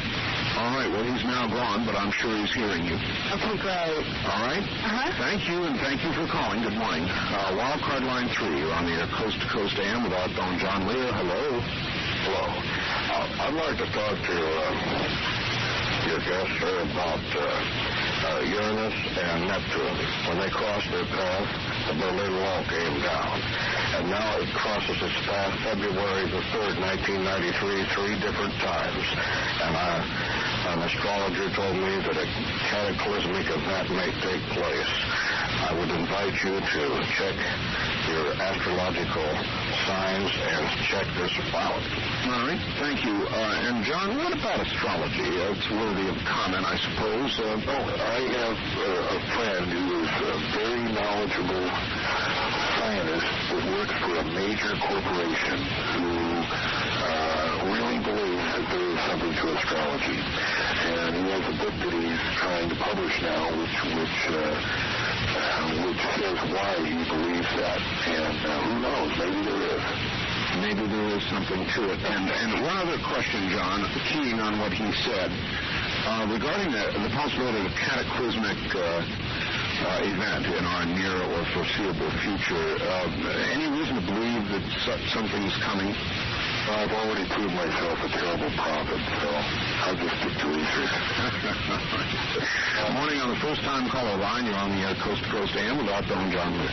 Good morning. Good morning. Where are you calling from? From Las Vegas. All right. Incredibly interesting show tonight. Thank you, and as well as Mr. Lear and Mr. Lazar. The question I had, and this might have, I hope somebody can answer it. There was a gentleman named Joseph Newman who lived somewhere in Mississippi about, I think this was about 15 years ago, who invented some sort of a machine that, and now I'm not quite as scientifically oriented, but to the best of my knowledge, you could put in something like 1 volt on going in, and the machine would produce like 1.5 or 2 volts or 10 volts or whatever. Hadn't he gone on Johnny Carson or something? He was. I was wondering if either Mr. Lear or Lazar would know anything about that and why it was never, it seemed to be just quashed. It's Lazar, and he's now gone. But, John, do you have any comments on that? In other words, more output than input? No, it's just, I don't have any comment, but that's one of the things I like hanging around Bob is he gets to the bottom and he tells you immediately whether it's BS or not.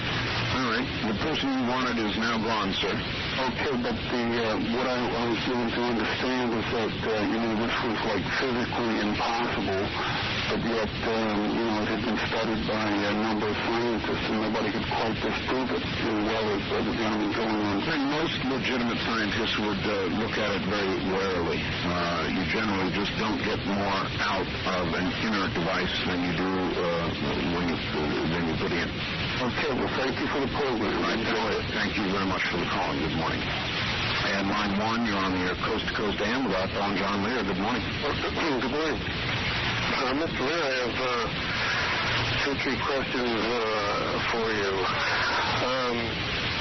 You were talking about time travel a little while ago, and you mentioned it also on the last program that they actually had conducted successful experiments.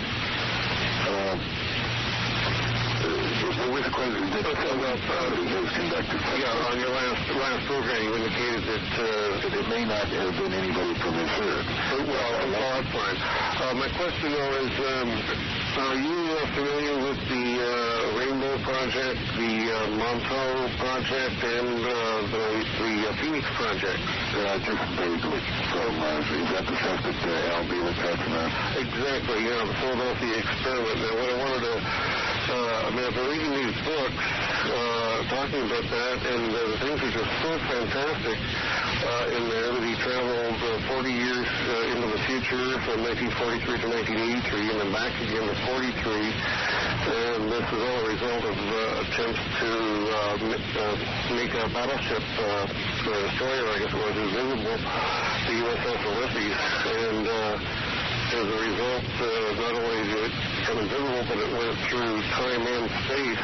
And so I was wondering what your opinion on that is, if you have one at all, on his credibility. All right, thank you. I'm not inclined to believe it. I try to stick to kind of nuts and bolts and things that I can see and stuff that Bob's told me, and I just don't. I know Al, and I haven't talked to him very much about that,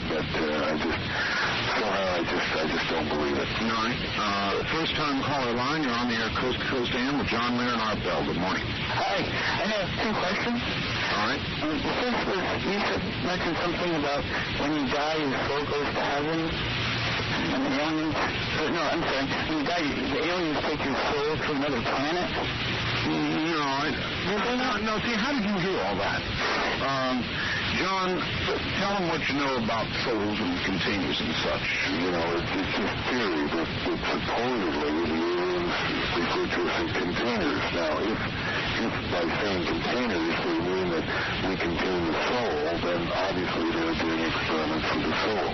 And when you die, supposedly they collect the soul and they would put it in another container. Now, I don't know that to be true. Well, see, I mean, I did hear you say that. Is there anything I can read about that?